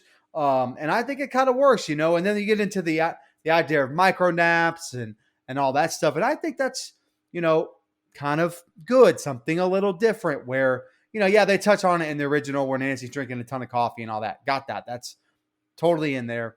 Totally got it. But I do think this idea that he kind of falls asleep in the middle of the race or has a nightmare in the pool. And I think the way that ends up looking is pretty cool, as much as I don't like some of the CG. Like, I think it kind of works here. Just, sometimes when something hits with you, it does. So, and also I'm looking for stray positives here. I really, really am. Just, I think I think it's pretty good. So anyway, I actually really like, and I know it touches on it in Freddy's Dead. I just think that movie is such a pile of dog shit that I can't look past the dog shit to see the one good thing about that movie. But I could kind of do that here where I like this mob scene that we get. I think it gives good backstory to Freddy. But this movie around this time starts to do the one thing that I think this movie is the worst for. And it's making Freddy almost appear innocent. Now, they kind of course correct at the end, but even leaving that little shred of doubt to me, why are we watching this movie? Are we not? Now, again, I've said this before where we're supposed to eventually end up pulling for Freddy, but even in some of these other sequels, you like Freddy because he has cool one-liners and stuff, but you still want to see Freddy lose. Especially in the first one or Dream Warriors or even 2. Like, you kind of want to see Freddy lose even though he's a cool character. Here, you're leaving his guilt up to some doubt, and I just hate that decision. I think it's so unnecessary, so unwarranted, and I hate when any horror movie does it. Give me evil. Evil is evil is evil is evil. Like, I can't say that enough. So I just think that's a much more... I don't mind some shades of gray, like a wrestling villain that's cool, like Stone Cold Steve Austin or something. But this is not that. This to me, this can kind of fuck off if you ask me. But I do like the scene. I think it's good. The mob scene burning the house down and all that, or the shack down and all that stuff. I think it's pretty good. So, this stuff, all the stuff at the pharmacy, I could take or leave. I think it goes on entirely too long. I don't know if it's supposed to touch on addiction or something, but I just think it's not, there's no place for it in the Nightmare franchise. Even though I do think the in sleep, out of sleep, in sleep, out of sleep thing is kind of cool. That we get with Nancy. I'm okay with that. I think that works really well. But that's pretty much all I had on this set of scenes. Like, this is the most positive stuff I'm going to say, because we're about to get to me, a whole lot of negative. Yeah, I'm right there with you, Brian. I mean, how the hell you fall asleep while swimming? I get it. Micro naps might happen, but I agree, man. Your adrenaline's going. Plus, you're in the water and you're actively flailing your arms and kicking your legs. Like, I'm not really buying that. But I do know recently in real life, a swimmer on the artistic swimming team for Team USA, whatever the hell that is, she fainted in the pool and had to be rescued by one of the coaches. So, I mean, that's the closest I can think of that actually happened in real life. But full on falling asleep, come on. Um, okay, why the hell was this building so flammable? Like, they chase this man into the warehouse there, and he throws a gas jug in, and then just instantly up in flames. What the hell was all over the inside? What kind of factory was this? But whatever. Maybe it's a nitpick. Okay, so although we know his backstory now, but we don't know why he has power to enter dreams and kill people. Like, what kind of witchcraft was Fred Krueger involved in for him to, get this supernatural power that after he's murdered, he gets to enter dreams? Because people get murdered every day. That doesn't mean they just get to enter people's dreams and exact their revenge. So that's a little bit, another issue I have with the franchise is, like, what made Fred Krueger so special? Was he chanting spells and doing all this shit to, finagle his way into dreams? No, we don't ever get that. Um, and then, okay, I agree, Brian. It is a little weird how they just full on start defending him and saying you killed an innocent man, you blah blah blah blah blah. But in that scene, we did get our first hint that, yep, that's Mr. Krabs, because when he was arguing with his dad, he said, "I was protecting you from what he did to you," and he sounded like Mr. Krabs. It was awesome. And then we get, the scene here where she's trying to stay awake. So he's gone into the pharmacy to try to get more drugs, and she's trying to stay awake. Nancy's trying to stay awake in the car, and she's gonna burn herself on her forearm. Like, that. I don't know. That was kind of dumb to me. Like, burn yourself on your thigh or somewhere that's not going to be visible, because I don't know how teenage girls are, man. They're self conscious about this stuff. You don't want a burn mark on your forearm like that, dummy. But then, you get him in there trying to get the pharmacist to commit crimes and give him his prescription, even though he doesn't have a prescription. Come on, man, I've been on this stuff since I was like 15. All right, dude, you're like, what, 16 or 17 now? Like, big fucking deal. And you just give me a couple. No, that's not how the law works. But so then here we go. We get what I think is one of the coolest looking dreams uh, in the movie, because when she's being attacked in the middle of the drugstore there, I love how the scenes go, they cut in and out from the dream in the boiler room to the drugstore. He slashes at the pipes on the wall, and he's knocking stuff off the shelves. Like, that was very well done. Fantastic. My favorite shot of the movie, to be honest with you. And then, once Quentin gets around there to her, hears her scream, and she's all bloodied up on the floor. Anybody else notice that he picks a box of bandages up off the shelf and opens them, but doesn't do anything with them? Like, he just picks her up and carries her out of the drugstore there. Like, so what was okay, my guy? Um, then we get, the hospital there. Holy shit, Brian! I did not even realize that. So I'm watching this movie and I'm thinking she looks familiar. She looks familiar. She looks familiar. And yeah, I see her name, Judith Hogue. I saw it when I was researching, uh, some trivia for the movie, because I know that her and Connie Britton were in something else together, and so I saw her name, but I didn't look at her IMDb profile. I didn't realize that was April O'Neil. Holy shit, that's incredible. Um, so then, funny, he busts her out of the hospital, breaks her out of there, and they're going down the road, and then my man just says, all right, right here in the middle of the street is a great place to park and do these drugs that I stole from the hospital. Great idea there, you dumbass. Um, Fast forward a little bit, they're on their way down to where they're going, and, shooter's going to shoot. Quentin earns my respect in this set of scenes here. Their friends are dying, getting picked off left and right. They're on the verge of dying. They haven't slept. They're delusional. And what's he do? He asks her out on a date. My man said, "Yeah, I might be dying, but I want to get some ass first." So I respect it. Um, then here we go. So right after that, though, we get a jump scare. It's a pretty good jump scare with Freddy in the middle of the road. It's well done. They wreck. They go off the side of the road. But I don't understand is, so was he micro napping there, and or he's dozing off at the wheel? Like, why does Freddy appearing? He literally just injected himself with adrenaline. He should be good to go for at least until they get to the school. Like, that this shit was crazy. But anyway, this set of scenes featured my favorite shot in the movie, so I can't be too harsh, but it is what it is. All right, here's the ending. The two make it to the school and they break inside. Place is a dump now. Quentin jump scared again as he sees Freddy slash at Nancy. She asks if he's okay, and he says he doesn't know what's real anymore. They go into the maintenance basement where Fred lived. Nancy lights a lantern and looks around. He brought us here for a reason. Quentin finds a razor finger. Nancy now sees a board with pictures similar to her drawings. She calls for Quentin, saying there's something back there. He breaks the wall down, Chris Jericho style, and they find a secret room. Nancy says she's been here before. Nancy sees more drawings as Quentin finds a box of pictures. He tells her they're all of you. He doesn't want to show her, but she snatches them from him. She's in disbelief and begins to cry. He says we were wrong. He's not after us because we lied. He's after us because we told the truth. What does he want from us? He's never going to stop. Nancy says she knows what we need to do. Come on. He says, I can't let you go to sleep. You won't wake up. You won't let that happen. Wake me up if you see me struggle. He puts his necklace on her, saying, you gotta believe in something. They kiss, and Nancy lies down to sleep. Quentin walks around the room some more. He sits beside her with a paper shredder blade, and they make eye contact again before she rolls over. And I wrote, Quentin instantly nods off and is in a boiler room. Oh, shit, he says. Freddy grabs his head. Instantly.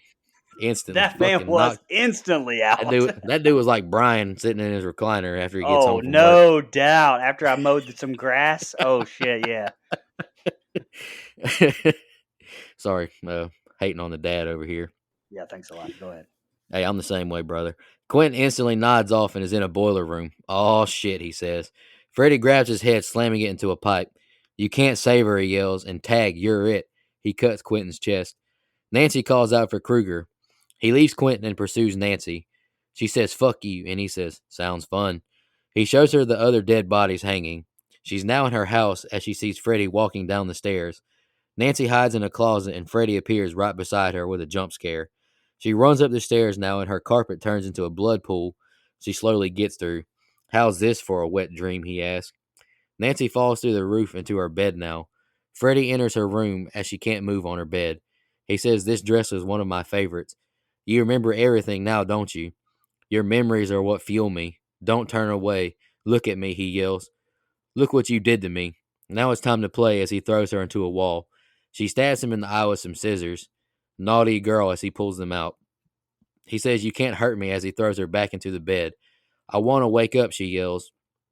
Quentin shakes her to wake her up. I'm your boyfriend now, Freddy says. Quentin grabs the adrenaline and stabs it into her chest, waking her up, and she pulls Freddy into the real world. Quentin grabs the blade, cutting his arm. Freddy slams him into a wall as Nancy jumps on his back, stabbing him with the needle. Quentin stabs him in his leg with a piece of glass, and Freddy kicks him to the ground. Why don't you just fucking die? He goes to slash Quentin, but Nancy cuts his hand off. Hurts, doesn't it? It's 'cause you're in my world now, bitch. She takes the blade and cuts his throat. Freddy falls to the floor, bleeding profusely. Nancy now takes the lantern and sets the room on fire. The two exit the school as we see police and firefighters arrive. A cop says no sign of a body anywhere. Nancy takes the ambulance ride with Quentin. Hey, Quentin, nightmare is over, she tells him.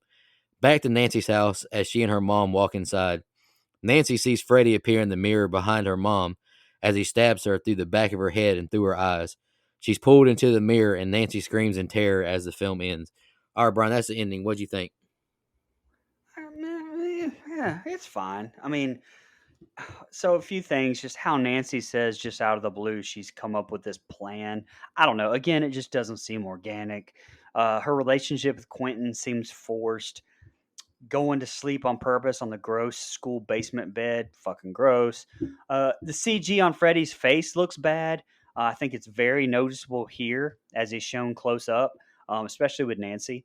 The rest is just, pretty much a whole lot of recycling the original. I mean, even the terrible CG ceiling blood thing, which I'm sure was an homage to the all-time famous Glenn death scene.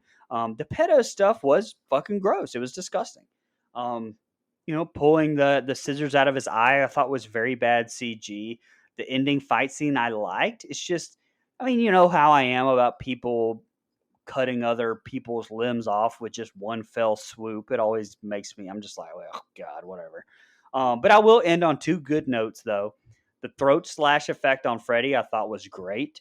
And I'll end on a really good note.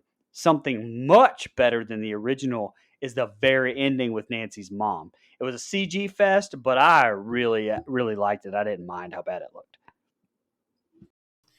Okay. I tried to be positive in the last set of scenes.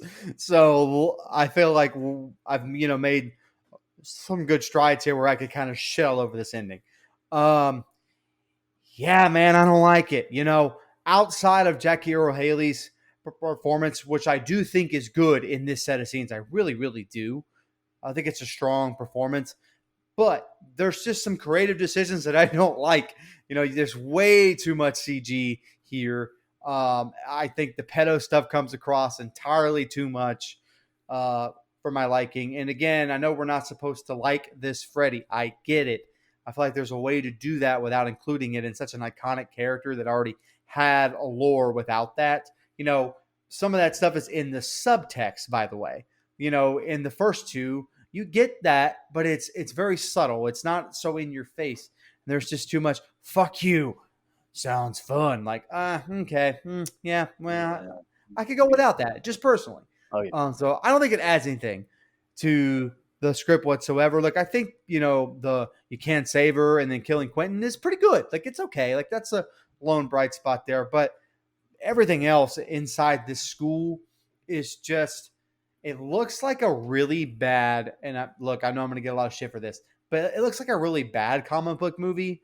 Like, there's like flames all around, and like it doesn't look like Freddy's world. Does that make sense? Like, I know, like it's just not something that I'm used to. Like it looks too much like hell does in South Park is what I have written down on my notes instead of like, where Freddy kind of lives and hides. So I'm just not a fan of the setup here. Or the setting is what I would say. Now, you touched on one thing that I have here, and it's my last thing. The very, very end is a significant improvement compared to Blow Up Doll out through the window. Yes. This doesn't at even least, make any sense. Yes. which doesn't work. It never has. It's the one like really bad thing on the movie. But in here, yeah, it's a lot of CGI, but it looks pretty decent for CGI. I think this is the most emotional that Rooney Mara gets to, with her facial expression. So I think the very, very end is okay. It's an improvement, but the rest of this ending to me just doesn't land. They didn't stick it. I think it kind of stinks. It's unfortunate. I know I kind of like really came at this movie in the beginning. Part of my frustration is just how much better this could have been. We've seen good remakes before. There's a good new Nightmare movie in there somewhere, but it's just not this one. All right. It's the ending. The ending is nothing special. You're telling me that all this shit has been in this school for all these years and no one thought to look through it? You're telling me that the parents couldn't find the cave or whatever the bullshit? But what? They just walk right up and, hey, everything looks like it hasn't been touched in years. Nah, I'm not buying it. The ending's pretty shit to me, honestly. Like I said earlier, Freddy's rules just never really made sense to me. Like, how the fuck do the injuries and deaths translate to real life? And then, how can they bring him into real life? It just doesn't make sense to me. And then the worst part about this movie, though, is when Nancy's asleep and he's crawling on top of her and he's, just talking like an absolute fucking pervert. Like, I hated that. It's so cringeworthy and uncomfortable, which I know that's what they were aiming for, but it didn't appeal to me. You can aim for something all you want, and you can hit your mark all you want, but that doesn't mean it hits. And this didn't hit. But then it is what it is, and then they kill him and they decide to burn him again because that worked so well the first time. And surprise, they didn't find a body. Okay.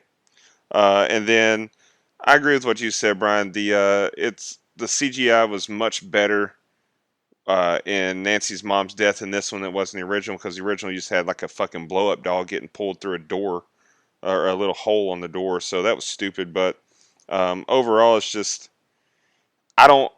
One thing I know that they planned for sequels, and they were ultimately nixed because of the negative backlash. But I wish they hadn't have set this one up like there was going to be a possibility of a sequel.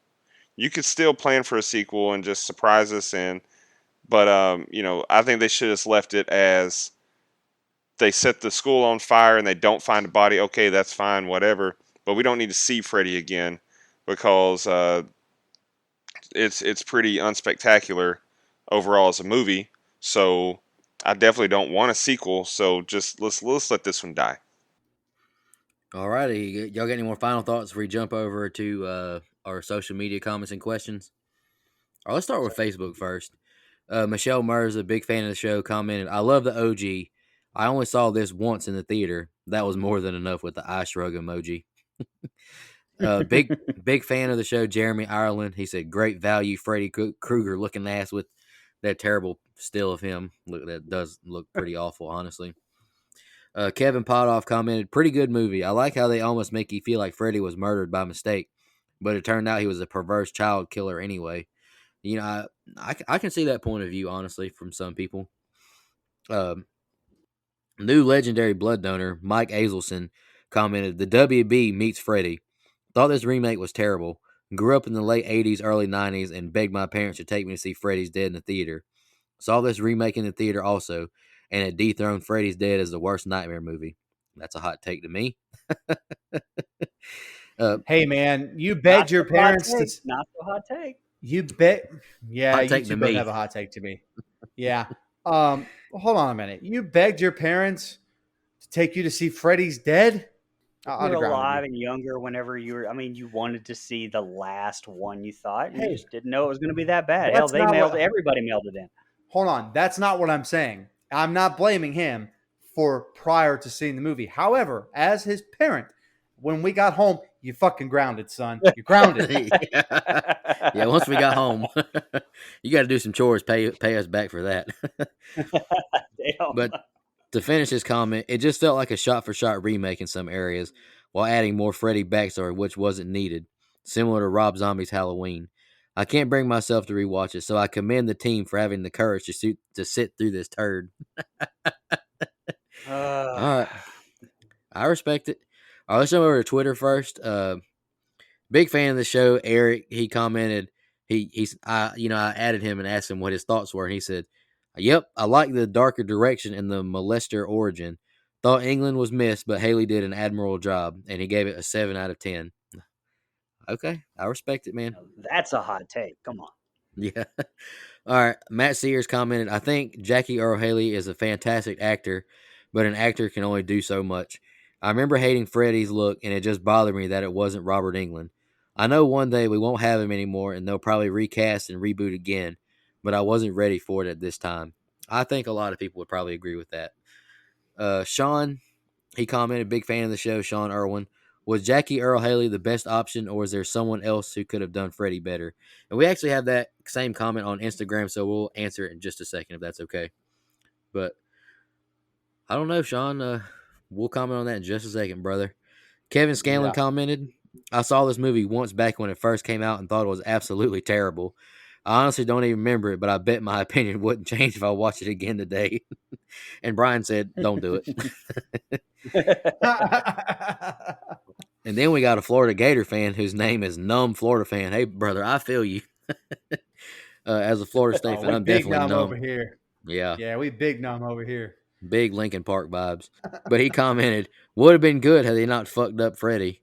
Then I asked him, "Do you think it was the actor himself or his look and dialogue?" He said, "Definitely the look. I don't think he's Okay. acting. His acting was bad. But he says he also hasn't seen it in a while. He said, just remember how bad Freddy looked and how it aggravated me the whole movie. LOL. I feel like a lot Yeah, of that people would seems to be agree a with that. general consensus. Yeah. Yeah. All right, let's jump over to Instagram now. Fairy Chick commented, not a fan of this remake, but then again, I'm not really a fan of the Nightmare franchise. So, with the little hands up emoji. Hey, I feel you on that. I think Dustin would probably agree a little bit with that.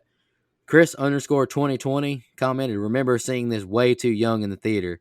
Kind of loved it then, but now all I really praise it from it was Jackie Earl Haley and the micro sleep slug pot that seemed to have promise. That's fair. All right, here's a Yeah. different opinion. One of our foreign listeners, Mark underscore Hef.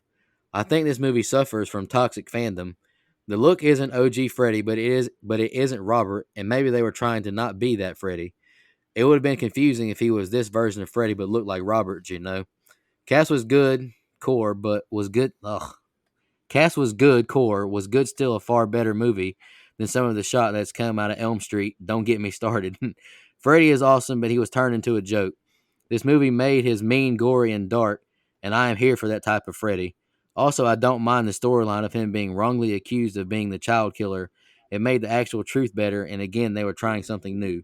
Hope they would have given it a sequel and maybe would have won more old school Nightmare fans over, but it didn't. Love the show as always, lads. P.S. Katie Cassidy, call me sometime. The There we redhead from go. American Horror Story, call me sometime. Oh, and of There we go. course, Freddie definitely wins the Fuck Them Kids award. Yeah. Yeah. So really quick, hey man, Mark, I I understand this point of view. I really do.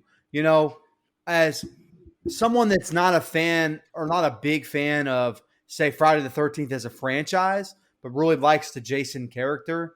And I know, Brian's with me, even though he's more of a fan of the franchise. But I know I'm in a boat with a lot of non like big time fans of that franchise that love Friday '09 because it's a meaner Jason, it's a scarier Jason, it's done a little more dark, a little more gritty, and not as so like I get it. So I'm a hypocrite in a way, but it's just how I like to take in my Freddy Krueger. This one didn't land for me, but I completely understand someone that likes the different take on something. Like I completely look, I like a meaner Michael Myers. That's why I don't hate Rob Zombie's movies that much. And I love James Jude Courtney's brutal portrayal. So like I like a little bit of a different take. This one didn't land with me, but I do appreciate that feedback. It's good to hear someone that actually kind of gives the film its, a positive nod. I'm glad he wrote that. Yeah, Oh I yeah, for agree. sure. I love hearing differing opinions. I mean that's what makes conversation good. Yeah, for And sure. like Mike was about to struggle his ass off getting through Saw too because he didn't know what to say different. Yeah, it would. If you go back, man, I've listened to the episode twice now. You go back and listen to the episodes where we all kind of agree. What do we do, man? I'm pulling nose hairs out. It's just kind of one of those things where we have to disagree on something. Half the time, that's why I picked the bad movie because I know somebody will like the bad movie we pick. Now, one day I want to get it together on a movie where we all four gang up on that shit. We don't do that very often. Well, if we ever pick In the Tall Grass, I hope y'all are on my side on that one. I'm not on But your side. you like that? Never. Let's just I keep. didn't say I liked it. I just Let's said I'm finish. not on your side. Let's finish Instagram. Queen is Elizabeth 717 commented, do you think the film would have been better if they did Freddy's makeup look differently? And then Jennifer Kramer replied to her saying, when I go back and think about the first time I watched it, the biggest disappointment was how it looked, and it ruined the movie for me as a Freddy movie. I'll still watch it, but I can't fit it into the same category as the original Freddy movies. If I think of it as a standalone movie, it's more enjoyable. And she replied back, that is a good way to look at it. And the only reason I didn't answer that was because the last comment we have is from the Horror Movie Crew podcast, and they asked kind of the same thing. Late to the party here. Who would you each cast as Freddy in a new reboot? And that was from Josh from the show, and he says that he would cast Richard Brake. I'll go ahead and go first since I touched on this in our pitch a sequel thing.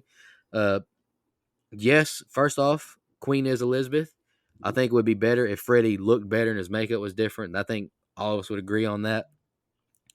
But if I were to cast somebody in a Freddy reboot, I've already said that I would pick Dacre Montgomery from Stranger Things. I think he would be a great Freddy Krueger. Yeah, I don't think you're wrong. No, Um, I think that's a good pick. Yeah. I'm going to go with Robert England's pick himself, Kevin Bacon.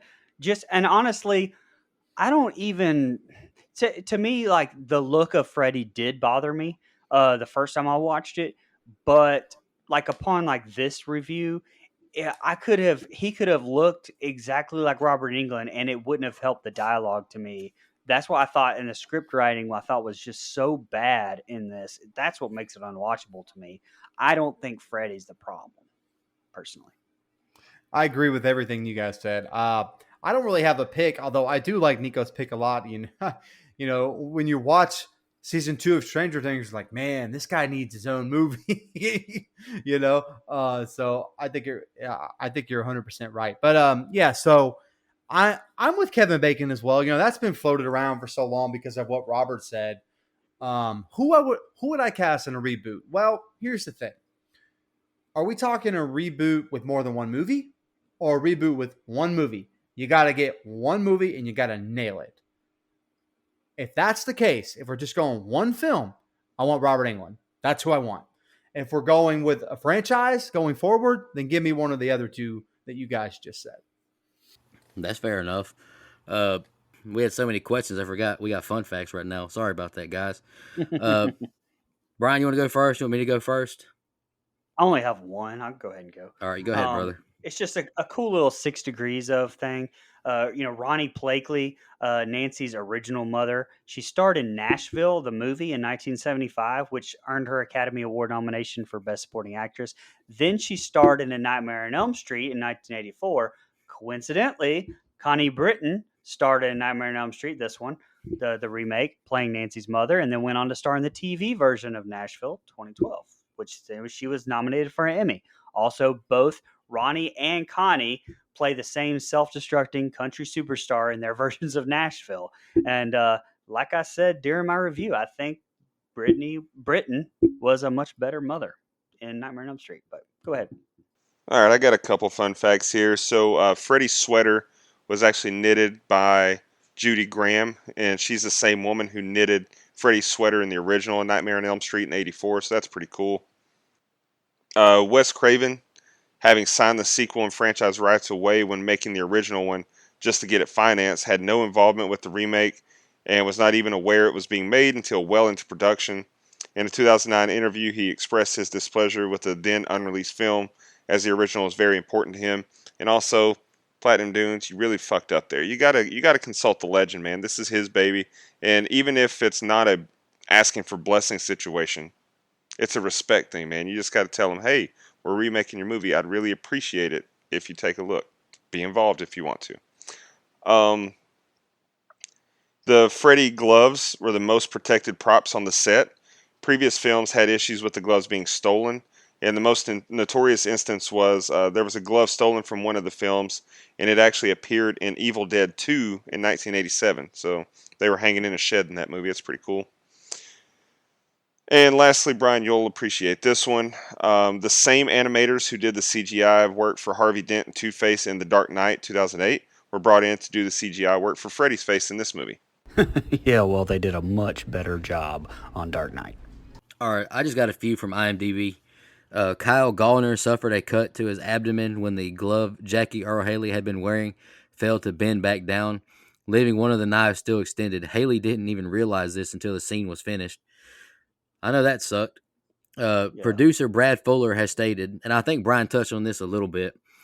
Producer Brad Fuller has stated that while the film was a financial success, the backlash from fans, critics, and industry professionals alike was so great that the phones at Platinum Dunes didn't ring for 2 years.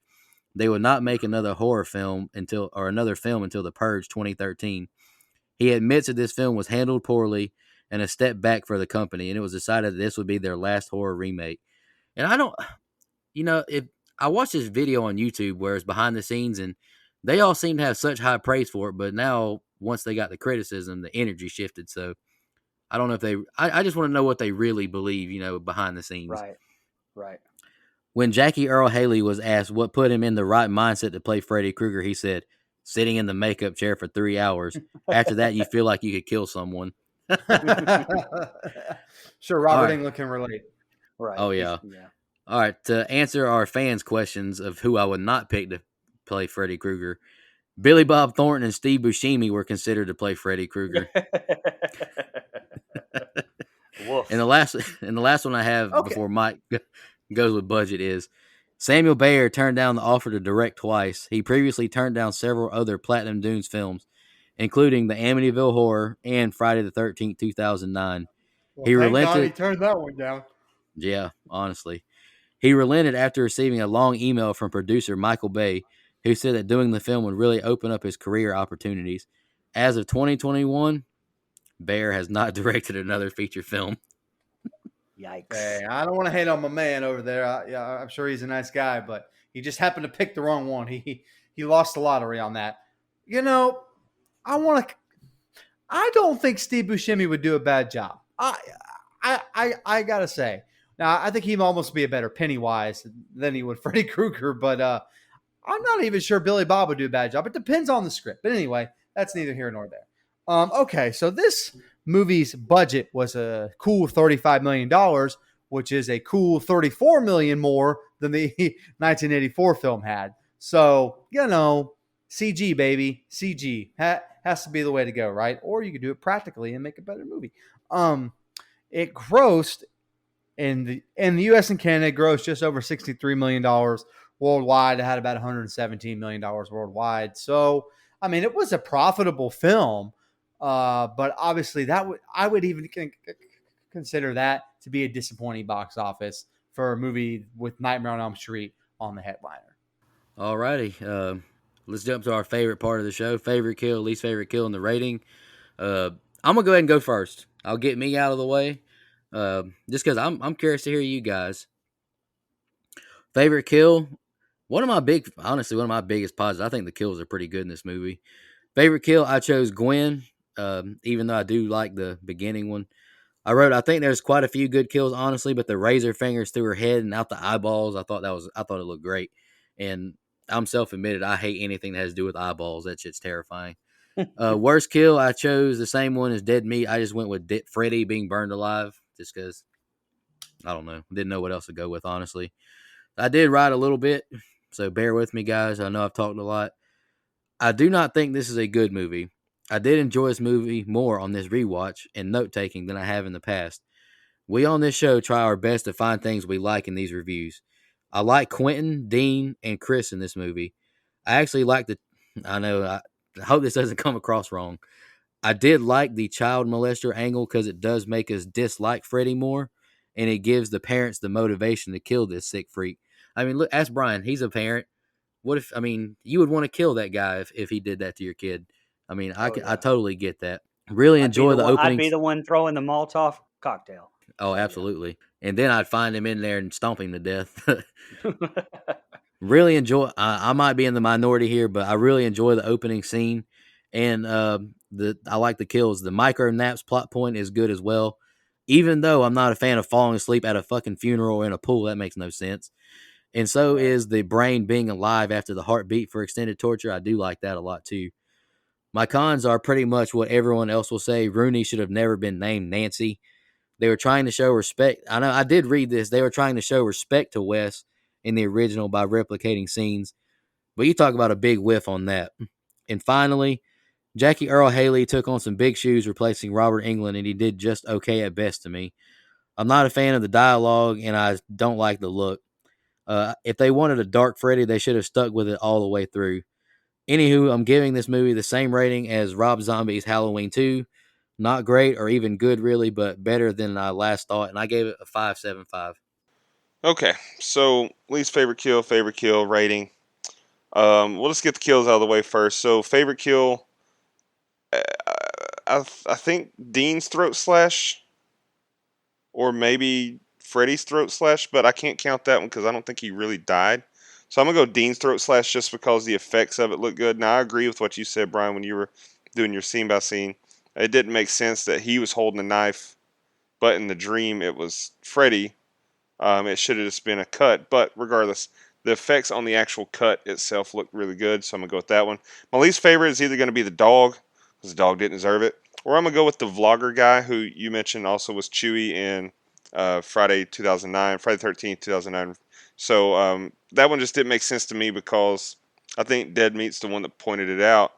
But okay, his head smashes into the camera, which is a shitty death anyway. Dumb. Um, as far as the movie, though, I mean, like I said, I rated this one higher than 4 or 5 in Freddy's Dead when we were doing the franchise rankings.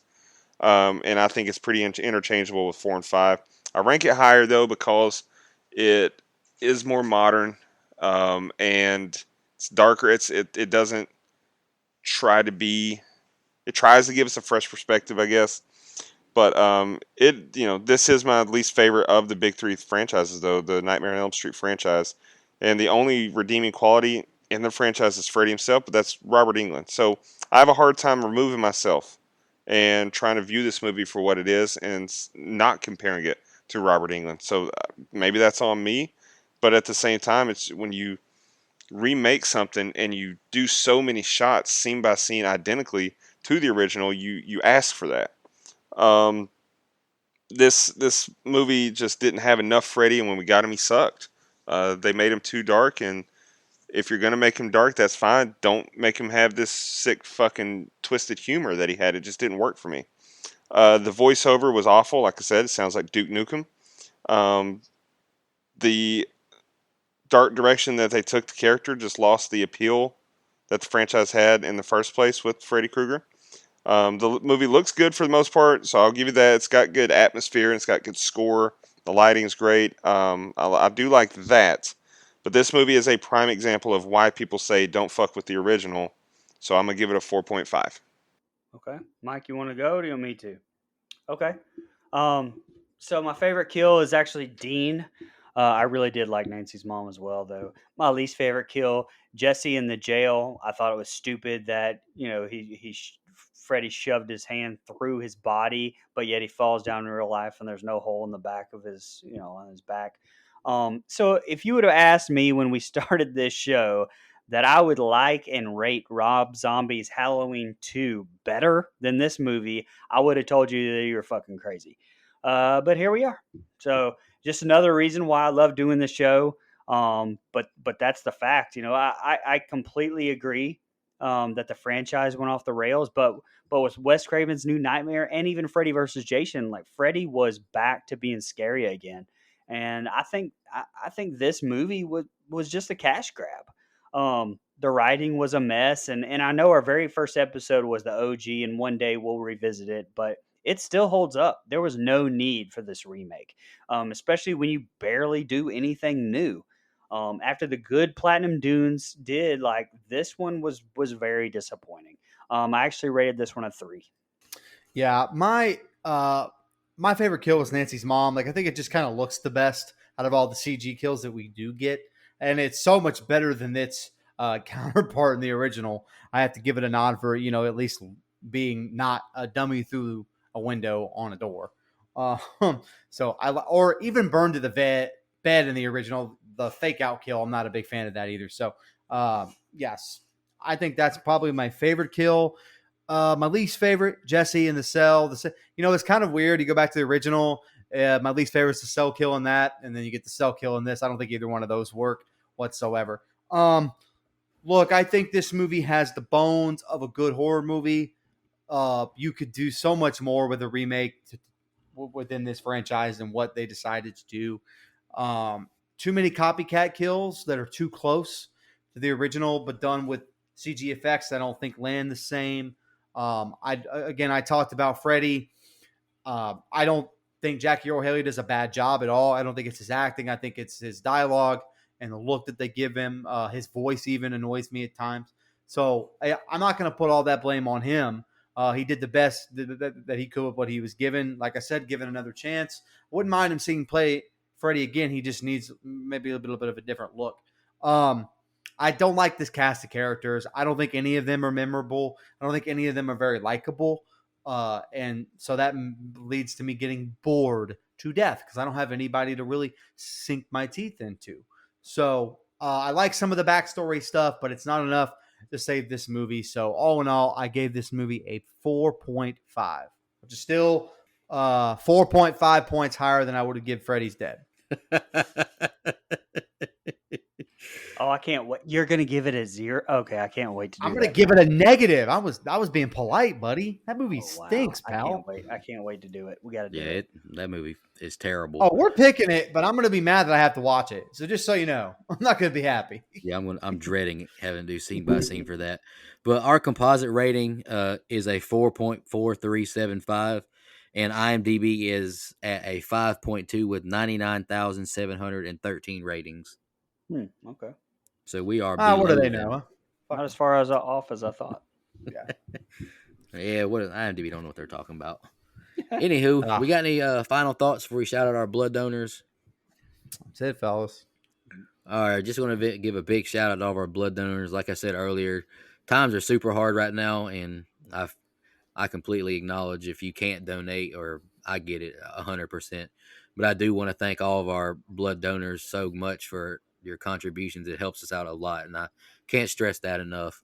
Our camper level reoccurring blood donors are Clayton J, Nina, Michelle Mirza, Andrew Ferguson, Carrie Adams, the Horror Movie Crew podcast, Alex Seligson, Eric Doolittle, and Sean Irwin. Our camp counselor reoccurring are Hunter Nelson, Dennis Kennedy, Edwin Hernandez Gunn, Joe Swinford, Jennifer Davis from the Too Close to Home podcast, Karen, Heather Smith, and Kylie Denise, all the way from Australia. Shout out. We have two new legendary blood donors that we have film reviews to do for are Kevin Scanlon and Michael Azelson. And we got a new final guide donor today named Mr. Christian Cunningham. Thank you all very much for your financial contributions. It really means a lot to us. We really appreciate it. Absolutely. I actually had a good time reviewing this movie with you guys. Yeah. I knew it would be a good review, a good discussion episode, like Mike says. I think these are my favorite episodes, honestly, where we all disagree and things we could do better to make it better. It's more interesting to listen to. Well, really quick, Nico, it's because we care. It's really just because we care about these franchises, and we know that they could be better than what we got in this movie. Absolutely. Next week we're going to conclude our reboot remake month with Prom Night, the remake of that. I need to watch the original this week at some point just so I can do my due diligence. Mike's giving me the look. Oh, and stay tuned also this week. Me and Shan are going to do a reaction to the Black Phone at some point this week. And we'll get that out to you guys. Well, I'm curious for y'all to see that and let me know what y'all think, because as soon as I can, man. As soon as I can. One thing I want to comment on the Prom Night remake that we'll be doing next week. Sneaky good movie. Sneaky good remake to me. Okay. Fair enough. I was a bigger fan of it than I thought I was. Plus, it's Brittany Snow. So, but anywho, just want to thank all our fans and listeners. Really appreciate it. Before I let y'all go over to Spotify, give us a 5-star rating over there as well. I did not know, honestly, Spotify is the biggest platform to listen to podcasts now. Go give us a rating over there. It just helps us reach new fans, new listeners, helps us grow our fan base. I mean, not that we're super concerned about that, but we just love interacting with all our fans, getting to know you. Like, hell, people like Michelle, Shan, Sean, Matt, the list goes on and on. We've all made a bunch of new friends. Kevin Scanlon, we've made a bunch of new friends from all over the country and the world. Mark Heff, all the way from, across the sea. We got a lot of fans that we didn't know before this. So we really appreciate any ratings we can get to help us grow as well. Y'all have a good one, and Prom Night is next week. Now we're playing with power. Cool graphics. Fuck that movie. Just want to remind everybody,